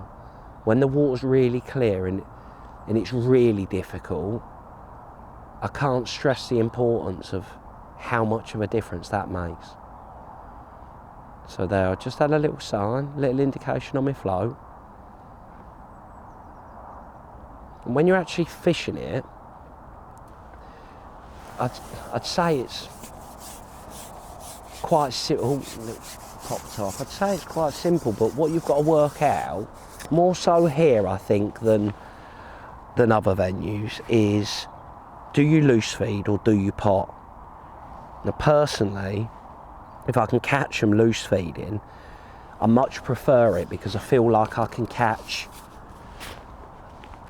a bigger weight, to be honest. So again, just for a ship out, the fact that I'm getting bites this side is telling me that, you know, there's an odd fish feeding, so I can feed a bit of bait. But obviously if I'm waiting, everything that's happening on one side is telling me kind of what's, you know, or a good possibility of what's probably going to be happening on the other side. So see if I can flick my maggots in, that's better. Once you've done it a couple of times, you'll sort of get your eye in without how far to pull the catapult back. Once you've had a few feeds, just that leaf there, just get me, see where it's hooked up on it. So just lay my rig in again. Try and draw it through them leaves. Don't want my rig stuck on a leaf, because even though there's no wind today, them leaves, they drift about, and if your rig's stuck on it, it's going to cause your rig to be drifting in the peg. So just lay my rig there as a bite. And that's what you'll get with this light float, whereas when you start using, you know, a bigger float, more a heavier float, one, it settles really, really quickly, and you just don't seem to get as many signs. Now, quickly touching on this, in the depths of winter, i.e. when it's like proper freezing, one thing that I found is really, really important is if you miss a bite, you can strike the life out of your maggots. Little fish there. You can strike the life out of your maggots. And one thing that I've found is really, really important is if that's happening, you know, when it's freezing cold and it's proper rock hard, as soon as you miss a bite, just ship back in and change your maggots. Because if your maggots don't wriggle, you just will not get a bite. You think all of the maggots that you're feeding, even though it's cold, they'll still be wriggling. Whereas once you've struck the life out of them, it's almost then like you're fishing with dead maggots. And it just doesn't work as well. Again, double maggot. Again, just for a ship out. Again, if it's match conditions, just flick a few maggots in. As long as they go near enough, that's all I'm really worried about, because when I go on it, I can tighten it up with my loose feeding, because obviously I've got something to aim at. But if that's not accurate enough, then I can always pot a few maggots. But I think half of the reason loose feeding works because you get that big area, you know. And again, when you think about what's in the past, what's been the best way of being able to catch a big weight of F1s in the winter, it's feeding maggots out of your hand. And I think the biggest thing is not so much where you're fishing, it's the way that you're feeding. I think when you're throwing bait in, you're creating that area and that noise as well. Maggots landing. These fish know the sound of mark pellets hitting the water, they know the sound of maggots hitting the water. There's another little fish there. So this time, again, just like when we're fishing across, that's happening, you're missing an odd bite. Just lower your rig in light pellets. You don't have to flick it in every time. But what I will say is in the winter time, more often than not, that will be the better way of laying your rig in. So you see there, it looked like there weren't an F1 in my peg. And if you lower it down, less chance of a nuisance fish grabbing it, but it's all in perspective of what is in your peg. For me, I just want to get bites. If I'm getting bites, again, on your average day when you're fishing, you know, especially like the winter leagues and things like that here. It's actually got another hook in it. We've got it out, which is good. On your average match here, 30-40 pound is a mega weight. So you don't want to ignore getting, you know, the odd silver. Be amazed at what they weigh come the end of it. So, again, once more, a few maggots, feed once, because I know I'm getting loads of signs this way. And what we will do is, for this feed, again, just say I'm catching a few maggots here, I'm getting an odd bite, but I'm not getting as many bites as what I feel like I should be getting. That if I'm getting an odd little sign, an odd little pimp, and I'm catching an odd one, but I'm loose feeding, I'm waiting too long for bites, I feel like I should be getting bites, then what I need to do is tighten it up. So instead of using me sprinkle lid, because obviously with this, when I just say I want to feed 12 maggots, 15 maggots, so for me to count, so ready, 1, 2, 3, 4, 5, 6, 7, 8. I've got an 8-second column of bait to be able to feed the amount of bait that I want. Now, when it's rock hard, rattling a few in from a height, that's brilliant because you're trying to attract them in your peg. But it's not always like that. So if I want to feed, say, a little bunch of maggots, I put however many I want in my pot. This one, again, no tape on it. Dunk it, lift it up. Now all my maggots are stuck in my pot as such. And what I would say is this is a really good way of catching them when it's deeper. You know, when you're starting to get deeper than sort of 4 foot. So then I just tap my bait in and now swing my rig out. Make sure I'm not on that leaf so I can draw it back. Again, just hold my pole nice and low. Get yourself comfortable as well. Nice and comfortable across both legs. A little sign then. So I know there's an odd little fish grabbing it. But this is the nice thing about fishing like this with maggots. You're just fishing for bites. So there, I've hooked one, so that potting works really well. Just tightening it up a little bit.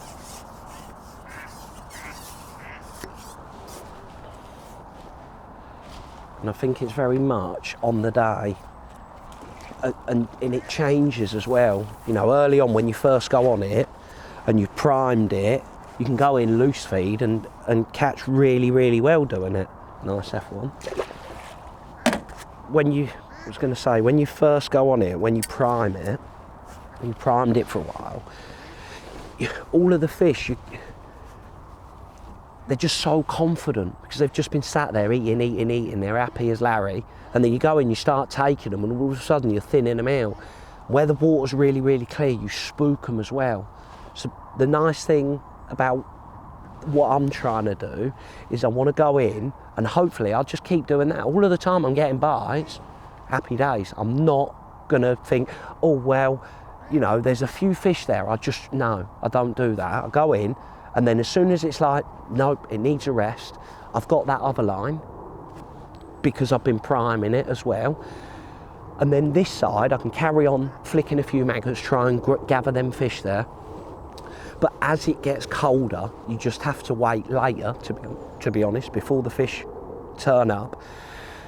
But it's working out how to feed it when you're actually on it. Do you just loose feed a few maggots? That can work really well, to be honest. Worked really well for me in the past. I am the catapult kid. I absolutely love it. And I've probably at times been a bit too lazy in terms of I want to fish the way that I want to fish and I like loose feeding. But the difference sometimes between putting your pot on, be it a sprinkle lid, if they don't want a lot of bait, feeding sort of 5 or 6 maggots, rattling a few in, making the most noise of each one of them maggots, the most attractive you can make it, rattling a few in.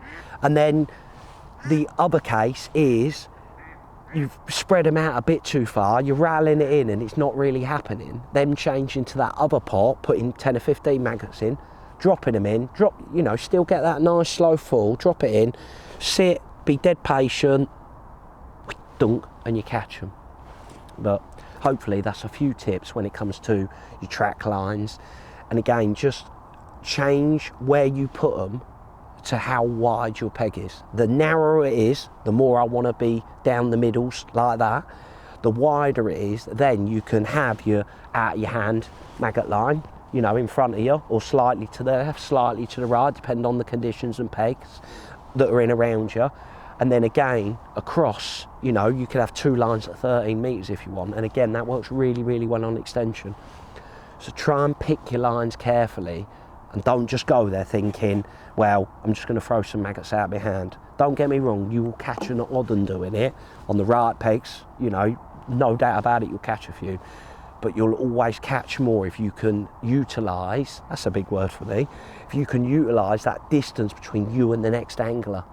It's getting to that time of the year now where you've got to look at it and think, where are they? I've got to go to them. If you think about that, I've got to go to them, not in the summer, they come to me wherever I throw my bait. If you can just get that little bit of distance between you and where you're fishing, they're sitting your peg longer and you'll be able to catch them sooner, your foul look less. Quickly touching on that before I go, just say, it's winter time now, and it was going really, really well this side of me, and I went in and I foul hooked one. Whether I get it in, get it out, I will not go back on that line for at least 10 minutes. I just prime it, because whenever you foul hook one, especially in the track, they just flash in your peg, and everything that's there, it's like they literally poo their pants and they're gone. So think about that as well. If you go in, you foul hook one, no matter how good it is, drop on that other line. You could have been priming it for a good 45 minutes, thinking there is no way I'm going to need that.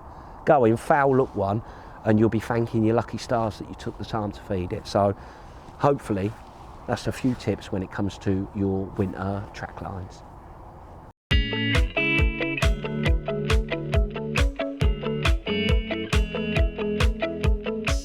Talking through our winter bait selection, you might think, oh, you've got loads here, but I want to talk you through the important things of each of the baits. So starting off with our bread, Origin Warburtons, we all know that really by now. What I like to do though is with my bread, obviously when the air gets to it, it can dry out, and the doughier the bread, the better it is, the better it stays on the hook. So I'll always get my towel and just pop it on top of my bread. But as soon as you feel it and you can feel like the air's got to it, just change it, get a new bit of bread. That's really, really important. So that's our bread, top tip, keep it covered. So I'm going to pop what we've done behind me. Now onto our maggots. Red maggots, just red maggots, that's all I take in the winter time. And hook bait wise, single, but here it's normally double red maggot or a maggot and a fluoro pinky. That can work really, really well. But here, to be honest, I just tend to stick to red maggots. Now what you might notice behind me on my side tray is, even though it's not raining at the moment, I've always got my awning set up. I've always got a way of being able to cover my maggots, because I fish with maggots a lot. When you get wet hands or it's drizzly and your maggots start to get damp, what can happen is they can start to float. So you don't need loads of bait in the winter, a few maggots in your bait box, but I always got my bucket with me that I've got some more maggots in it as such. So if these ones, just say they get wet, take another bait box, little scoop of my maggots, I've got absolutely loads there. Then just say these are a bit wet, I can just chuck them back in my bucket, I'll give them a swirl around. I've got a bit of maize there, but again, I've always got a separate bag of maize. I can just drop a bit in like that, like so, give them a shake, pop my lid back on my bucket, and then maggots won't be ruined. In 10 minutes time, the moisture will come out of them onto your maize as such. And then if that's happened a little bit throughout the day, after the match, all you've got to do is riddle your maggots off, shake all of the worst off of it as such, get your maggots, nice and clean again, riddle them off, take all the skins, any odd lumps that have got wet as such, like your maize, and just put a new bit of maize on them, and then they're absolutely perfect. So that, and again, it sounds dead simple, but it's really, really important to keep your maggots in good condition. The other nice thing about maize as well is it does shrink your maggots, but it's the skins. They go really, really soft, and I think skimmers, F1s, I just think all fish, especially in the winter time, prefer, or much prefer, a soft bait. So as soon as I get my maggots, I just riddle off the sawdust or anything that they come in, bit of bran, chuck that away, put them in a bit of maize, softens them up, and then just before I'm going to use them, just riddle most of the maize off as such, and then put them in my bait box. So that's our maggots, bit of maize. Again, I'd never go anywhere without a few fluoro pinkies, double fluoro pinky, triple fluoro pinky. When you're tapping in a few maggots, if you can't get a bite, you know, tapping in some maggots, 2 or 3 fluoro pinkies can be a really, really good hook bait. So that's our fluoro pinkies. And then our next bait as such, again, something that I wouldn't go without.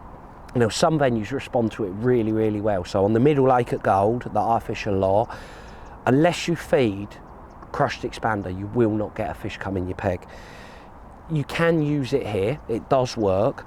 To be honest, when obviously me and Andy first joined Blake's, we just had just a normal ground crushed expander.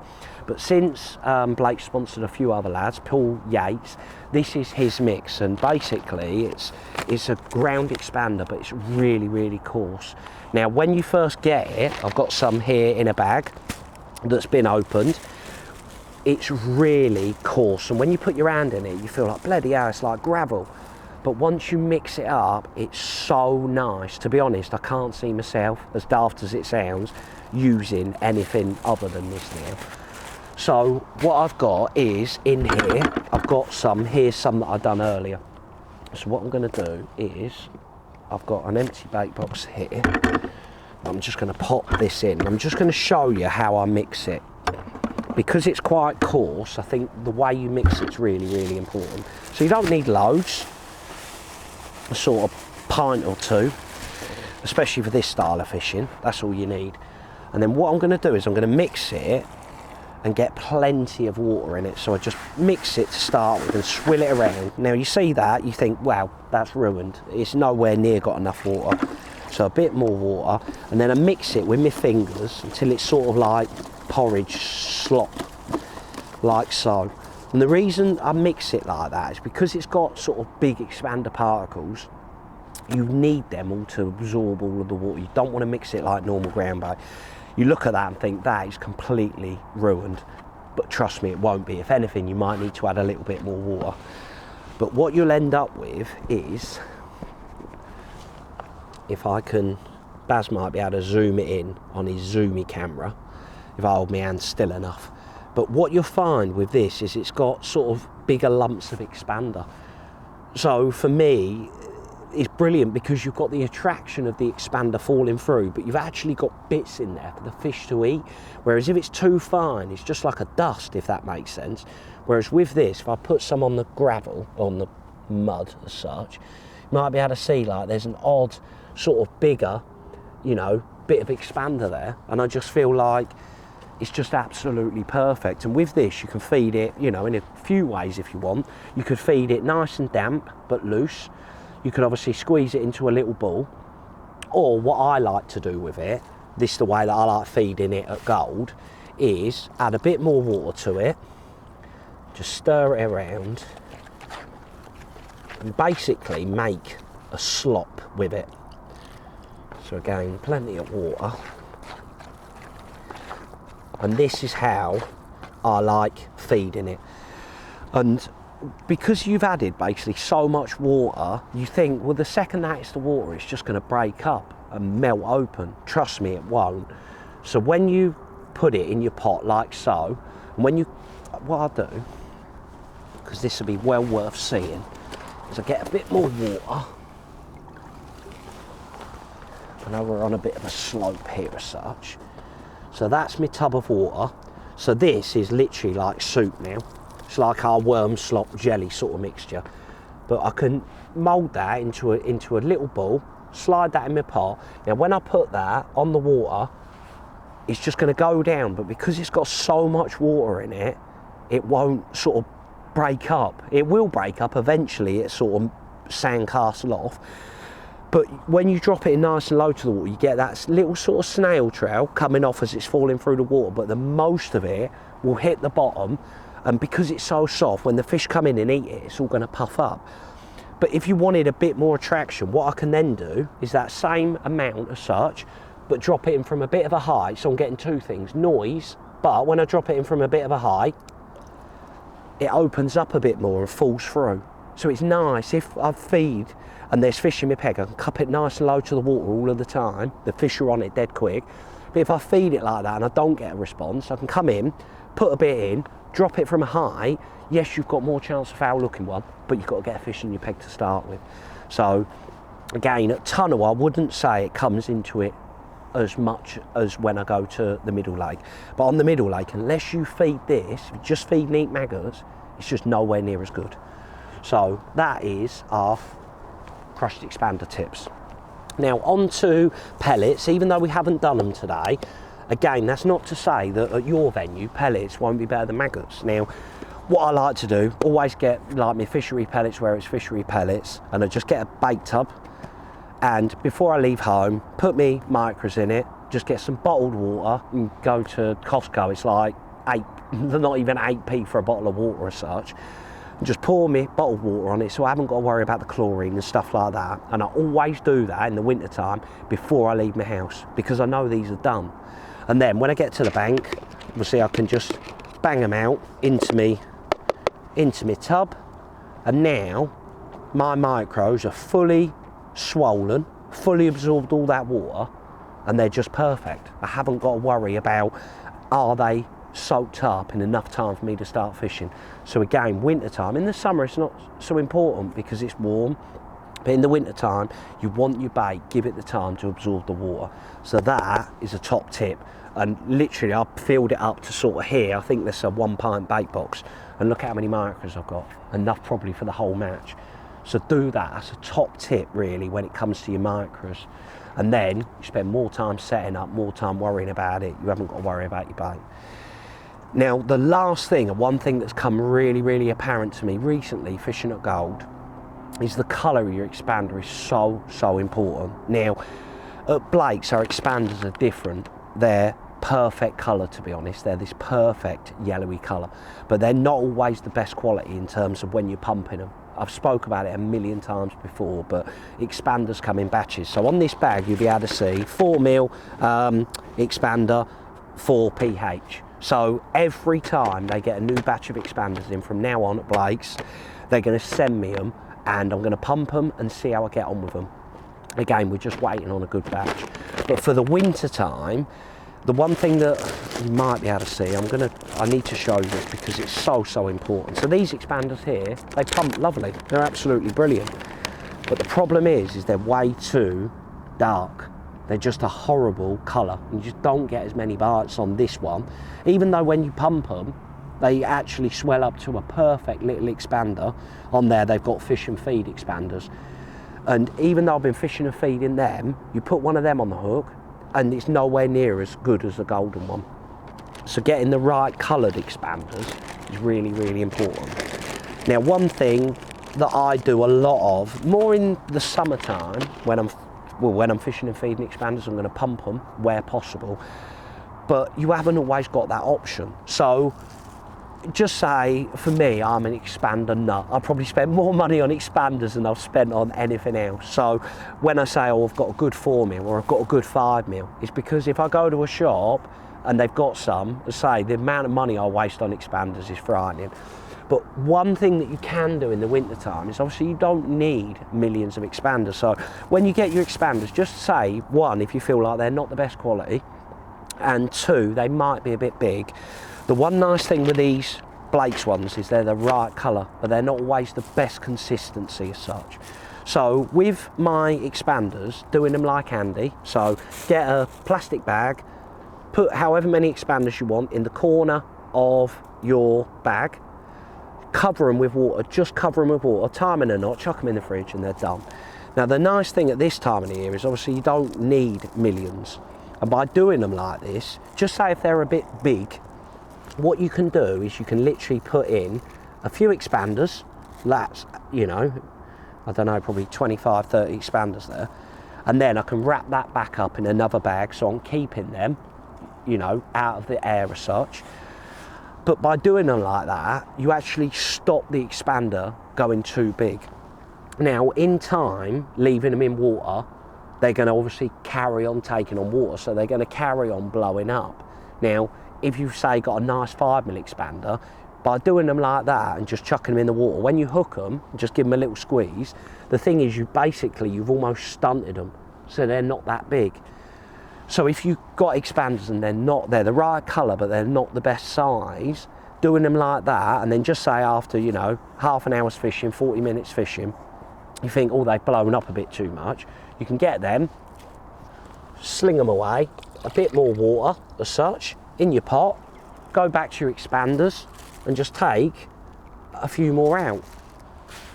And I just think through winter time, having the right coloured expander, not just winter time, but even more so in the winter time where bites are hard to come by, having a nice coloured expander and one that's not too big is really, really important.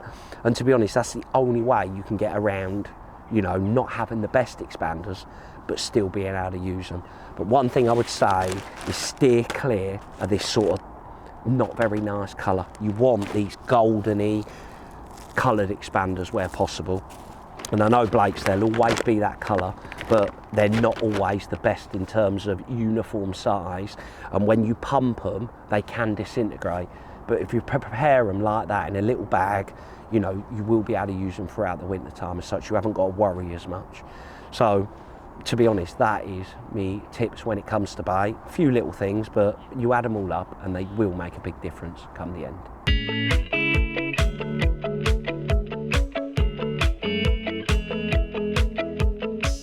Talking through our rigs and pole pots, so starting off with our bread rig. Now, elastic wise, this is going to change throughout winter as such, but all of the time it's quite mild. I like using hollow elastics, just work really well for me. But when it's real cold, then I normally use a long kit because you're not fishing for as many fish, and then solid elastics. I will do a video on our hybrid elastics as such, but I've not used them long enough to be sold on them, to be honest. But all of the time it's mild, there's no ice on the water. I like using the hollow elastics. It's just getting the elastic right for how basically the fish are fighting. This time of the year, hooking fish, you don't want them splashing around, so anything that's nice and soft when you hook them, there's no rush to get them in. So I'm not going to touch too much on the elastic, it's more getting that right for how the fish are fighting. Line, to be honest, is 0.15 on me bread rigs and my maggot rigs, 0.17 on my pellet rigs. So my bread rig, 0.15, and one thing that you'll notice is I've got a nice big long line. Try and keep that pole tip away from the fish. I think that's really important. And then I've got two number 9 back shots, and then my normal, I've got 2 bread floats, so an RW dobber in a 3 number 10 for when I'm fishing sort of up to 2.5 foot deep. When I'm starting to fish 3 foot, 3.5 foot deep, then normally I'd opt for a 5 number 10. So my little 3 number 10 dobber. And then normally I have a bulk of whatever shot it takes. This one I'm sure it takes 2 number 11s, 3 number 12s, and maybe a few trimming cubes. But I normally have, you know, a bulk sort of 18 inch, 20 inch from the hook, depending on how deep I'm actually dobbing them. So I've got my little bulk, and then I've got 2 number 12 droppers, and then a 5 inch hook length of 0.10 and a 16 F1 pellet hook. To be honest, that never changes. So that's our bread rig. Onto our across maggot rig to start with. So again, ignoring the elastic as such, but again, that same long line is really important. Now normally, if I'm fishing sort of just under 3 foot, 2.5 foot to 3 foot, I normally like 4B8 winter maggots, RW winter maggots. If I'm fishing 3.5 foot, then I'll opt for a 4B10 winter maggots. And they're both shotted exactly the same, a little bulk and 1 dropper. And the reason for this is unless I'm fishing shallow, I don't like fishing strung out. For the reason being is I can lay my rig in and hold on to my back shot to get that nice slow fall. But when my rig's actually cocked, because my weight's sort of the bottom third of the rig, it's still stable. My float's not drifting about. Whereas I find when you string your shot out, your float can be drifting about where it's not really got an anchor point. What's important, I think, when you're F1 fishing is more when you're maggot fishing, is you feed your bait, you flick your rig in, you get a nice slow fall, but when it hits the bottom, it's important that it's not moving around. Being able to hold your rig dead still is really, really important. So that's why I always shot it with a bulk and one dropper as such. Now onto the float bristle. Again, with your winter maggots, they're a solid plastic bristle, so you'll be able to see there it's yellow. Now it doesn't come that bright. So what I've got here is obviously some Sensors paint. A few companies sell them, but this yellow paint, I'm just sorry about the noise of the old plane, but this Sensors paint, it just so bright, and just giving it like 1 or 2 coats of this paint, and you'll find with that paint is it dries real quick. So once you get your float, don't do it on your line, do it at home. Once you've just got your float, go up, up, up, done. And then just stand it. Don't worry about what it looks like, because you look at it and think, God, that looks horrific. But trust me, once it's dry and it dries real quick, leave it sort of 20 minutes, give it another coat. And once any paint, trust me, I was a painter, anything when you do it once, it don't look that good. Let it dry and you'll be amazed how much it glows. So that is so important. It's something that, to be honest, I was probably a bit too late on the uptake of using yellow floats. So that's our sort of maggot rig across, 4x8 winter maggots, 4x10 winter maggots in good conditions.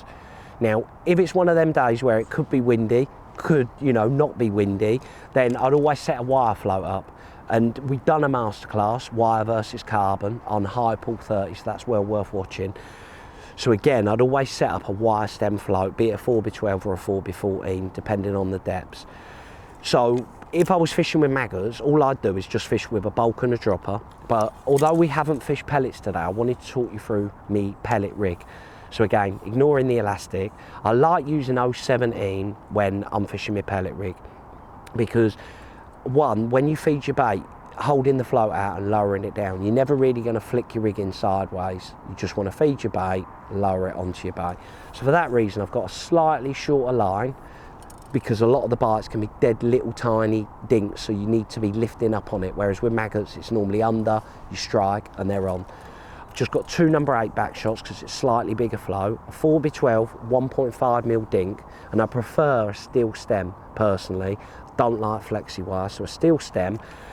And what I wanted to show you about this rig is this tapered strong bulk I talk about a lot. So what that means is the gap between the shots near where the hook is, 4-inch hook length, 010 and a 16 F1 pellet hook, but the gap just gets a little bit smaller depending on the depth of the actual rig. But again, bottom third of the rig. So when you're fishing down the middle, it's 5 foot. Then instead of using a 4x12s, I'd use the 4x12s up to 3 foot. For deeper than that, then I'd just use the 4x14 dink. That one takes 8 number 9 shot, and this one takes 5 number 9 shot and a number 10, number 11 shot. But that's what I mean about that tapered strong bulk as such. So that is our pellet rig. And then lastly will be our track rig. So again, as a rough guide, 3 up to 4 foot in good conditions. I like using a long 4x10 maggots, and if you message Rich Wilson, RW Floats, he sells these in 2 sizes. So this 4x10 was made, to be honest, fishing maggots across, but it make you them with a longer stem in it. And when you're fishing up to 4 foot, especially on venues like this, that 4x10, when it's flat calm like this, it's amazing how many more bites you get. All 1.5mm bristles. And then I'd say up to 4 foot good conditions, so use 4x10, not so good 4x12. Up to 5 foot in good conditions, a 4x12, not so good 4x14. Deeper than that, you can use a 4x14 or even a 4x16. Again, main line 015, 2 number 9 back shots on this one, 2 number 8s on a 4x12s, 4x14s, 4x16s. And then again, depending on the depth, I always have a bulk of whatever it takes and 1 or 2 number 11 droppers. I mean, droppers are always number 11 cubes. And then lastly, what I haven't spoke about is hook lengths on all of our rigs. So here you'll be able to see my hook lengths. I've got my 5-inch to 010, which are my bread dobbing rigs, and then I've got a 3-inch to 012, 16 to 012. If I'm fishing, say, 2 foot, then I'd use a 3-inch hook length, 2.5 to 3 foot, use a 4-inch hook length. When it's deeper, to be honest, I still like to use a 4-inch hook length, but you've got the option if it was really deep to be able to use a 5-inch hook length. And then onto our maggot hook lengths for winter. I've only got, well, me 20s to 010. That's the lightest line I use, 010. I can't see the point me personally of fishing any lighter. But that 20 hook can be brilliant when it's rock hard. 20 F1 pellet hook. It looks ultra small for a double maggot, but you wouldn't believe the difference it makes when it's really, really difficult. So I've got up to, again, you know, for a cross, mid 4-inch, and down the middle if it's shallower. If it's a bit deeper, then I can use a 5-inch hook length. Again, me 18s to 010. I've got a few 3-inch ones just in case there's that odd day where you might catch them deep shallow, or you want to fish in 2 foot. Then I've got 18s to 010, but most of the time, to be honest, it's 18 to 010 with a 4-inch. Again, if it's a bit deeper, 5-inch. And then lastly, onto our pole pots. I want to talk you through these. So our little tiny one with our 3-hole lid, that's more what I'm going to be using for micro pellets when I'm just tapping a few little micros in across. I don't want to feed too much. I've got a habit of feeding way too much, to be honest. So I normally use that pot when I'm pellet fishing. And then if I was fishing down the middle, some pegs, it can be really shallow here at Tunnel, sort of 3.5 foot deep. Then by using one and just cutting those 3 holes out, so you've got sort of an opening, I like that pot for just when I want to tap in like 3 or 4 maggots down the middle. Catty a few and tap a few in. But that pot's really, really nice when I only want to tap a few maggots in. What you'll notice with these 2 pots is one's got holes in it and one hasn't got holes in it. You'll be able to see this one sort of white, that's my pellet pot, and this one sort of dyed red. That's obviously my maggot pot. Now, I don't like using the ones with holes in it for maggots when I'm using that tiny pot, so I make sure I pick one without the holes. And then onto our medium pot, what I spoke about is a taped up pot with our sprinkle lid in it for my maggots. Now I want to just quickly show you, it's so simple to make this. And I'll give you another top tip. When you go outside in the winter time, your tape can end up like the weather can affect it and it doesn't stretch. So I do these at home. So a bit of black tape. I like black again because I wouldn't want to use white or red, because then when I'm looking at my flow, I'm going to be staring at my pole pot. So just get a bit of tape, and what you'll be able to see here, there's a ridge, and by lining it up with that ridge, I can wrap my tape around it and sort of pull it a bit, but just underneath that ridge, it sits absolutely perfect. And then I just overlap the tape a little bit, just trim it off. You don't need to go, you don't want to go around too many times because ultimately you're adding a bit of weight there. And then with my top kit, it goes on the smallest setting. So all I do with my scissors is cut that one and then just push it with my scissors as such. And then I know then that's the one where it's going to go on my pole pot. And then with your lids, you've obviously got 2 options. So you've got your sprinkle lid. And then when I get me lid, if you haven't used one of these lids, the way it comes is like so. So the actual, you've got like a little bit that stops your lid pulling out underneath. So just by using your nail, you can bend that out, turn the lid upside down. Then when it comes to opening, shutting your lid, you've got a little bit there where you can actually sort of use your fingers to open it up. Just makes it a little bit easier. And then if I'm sprinkling my maggots out, obviously pop my sprinkle lid on. But sometimes, more when you're fishing down the middle, I like using this open hold lid. So sometimes, especially when you go to venues like Partridge, loose feeding is not as good. You're more feeding a volume of bait. So this part, I don't have it taped up. It's got the holes in it. The reason being is I put however many maggots I want to feed in my pot, like so. That's on my pot. Dunk it under the water. That just causes your maggots to stick in your pot. That way, when you get out, you can sort of just release them in one lump. So you're feeding a bigger volume rather than sat there rattling your maggots out all of the time. So a few little simple tips regarding your rigs and your pole pots.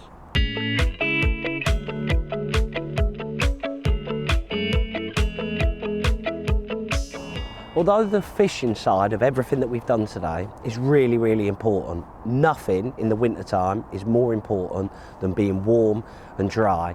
The second you get cold, it's game over. Now, a lot of the time when you're winter F1 fishing, not just winter F1 fishing, winter fishing in general, the best part of your match is always the last few minutes going into the match. But if you're cold, you cannot concentrate.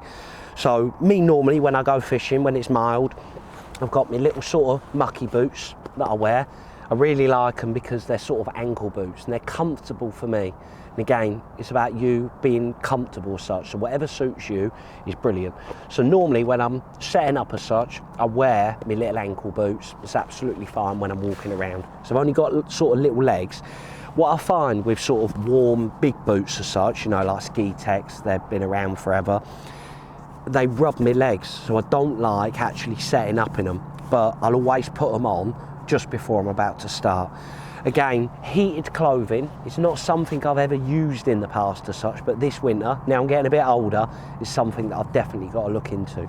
So normally with my clothing of what I wear, is I wear some thermal bottoms and then my tracksuit bottoms, that's absolutely fine.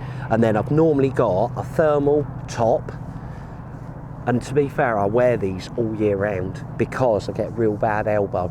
But a thermal top and then a nice jumper as well. You don't want everything sort of too tight because then you can't move. Little tips like when you're fishing, wiggling your toes about, that will help keep your feet warm. Another thing for me big boots is I've just got a pair of these sort of firmly type of socks, and they make a massive difference. And what's important for me is they're quite baggy. I don't want anything skin tight, because when it's dead tight, it's sort of holding everything and you can't really get proper blood flow. I know this sounds a bit daft, like, oh, your mum's dressing you for school type thing, but I cannot stress the importance of being warm in the winter. So I always make sure I've got a nice pair of sort of my baggy socks as such, put them on, again, just before I'm about to fish. Normally what I do is I set up and I don't wear all my clothes, because again, if you start sweating, the clothes are going to get damp, and then when you get cold, that gets cold and you're permanently cold. Now, another thing, again, as daft as it sounds, normally everyone knows, Paul, I've never seen you without your baseball cap on. That's what I like wearing. But what's important with your woolly hat, it don't matter who it's made by. What I like about a big woolly hat, basically, is it's not so much covering my head, it's covering me ears and my back of my neck, because then when I've got sort of my wind stopper on as well, I can put my hood up, and what's important is getting as much of your skin covered up with clothing as possible. Now, if my hat is too tight, it's going to be squeezing on my head and it's not going to be comfortable. It's not, I know you lose a lot of heat through your head, but wearing my baseball cap, I like that because of the sun, but it just keeps the back of my neck warm and my ear holes warm, and that way, that, you know, I can wrap it around and I'm nice and comfortable then. Then I can put my wind stopper on top as such.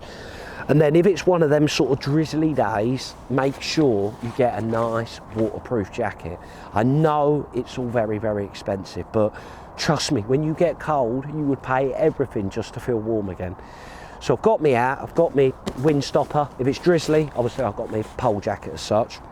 So everything really, apart from that part of my face, you could wear, you know, one of them snud things if you want to. I don't like it because it sort of makes my face itch and I'm forever rubbing my face rather than concentrating on fishing.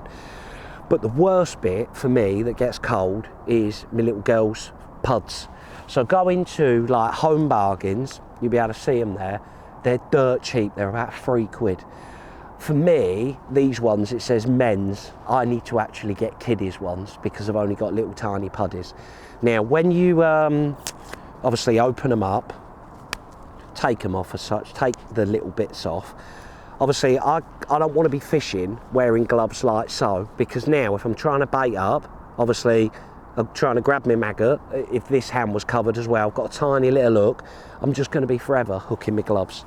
And there's something that Andy actually borrowed me a pair when I was fishing, and now these are the most important part of my winter fishing setup. So all I do when I get them, just with a sharp pair of scissors, roughly half the way down the finger. Again, you take a bit more care, but they're only a couple of quid. And what I like about these ones is the fact that they've got these little knobbly bits on. so it helps grip your pole. Now if you just use the cotton side as such, what can happen is you can't squeeze your pole, you can't sort of twist it because you've got no grip on it. So just make sure they've got this sort of little knobbly bit. And you might be thinking, well, they're cotton, they're going to get wet. For what they cost, all I do is under my seat box, because I've got nothing in it and it always stays sort of dry, that little bit there, is I just have a couple of pairs with me. Now, if I'm catching a few, happen to be catching a few, and my hands get wet, which, you know, the nature of it, you're going to be picking the fish up, and if they get wet and my hands get cold, I take them off, chuck them behind me, and get a dry pair out. But I cannot tell you, having them, so it just goes over your, you know, it's about covering all your skin basically, being able to move. But I cannot tell you how important having a little pair of gloves like this, the backs of your hands, when they get cold, the second basically you get cold, you can't concentrate because all you're thinking about is warming up. So making sure that you're sort of winter prepared, as daft as it sounds, is probably more important than the fishing, because if you're warm, you can sit there, you can concentrate, and you're making the most of when the fish want to feed, especially when it's proper freezing cold. You might only get bites well, you know, the last half hour, the last 40 minutes. So trying to stay warm is really, really important. Now, lastly, I haven't brought them with me, but when it's freezing, i.e. ice, igloos and Eskimos and ice, as Senka would say, I've got a pair of chest waders that I wear when I go Porth. So when I'm actually breaking the ice, I make sure I wear my neoprene chest waders, because what can happen is when you're there and you're breaking ice, and hopefully, well, not hopefully, but if it does freeze, I go out and we do a video on breaking the ice, clearing your peg. But if you're going there and breaking the ice, make sure you wear proper gloves, not these type of gloves. You want waterproof gloves. Like you go to a builder's merchants and almost get ones that like the bricklayers use, you know, so they're proper rubber gloves, because when you're pulling your chain, if you're wearing sort of those type of gloves, they get wet and you'll end up getting blisters. But the other side of it as well, again, if it was forecast absolutely hammer down with rain, I might actually wear my chest waders so I don't get wet, and just some neoprene chest waders, they can definitely help you. But the biggest thing in the winter time, staying warm and staying dry. And whatever your setup is, if you can get it where you're warm and dry, you are going to fish better and you're going to catch more because of it, as simple as that. So I wanted to end the video with that, because ultimately that's the most important part, in my opinion, in winter. F1 fishing, winter fishing, full stop.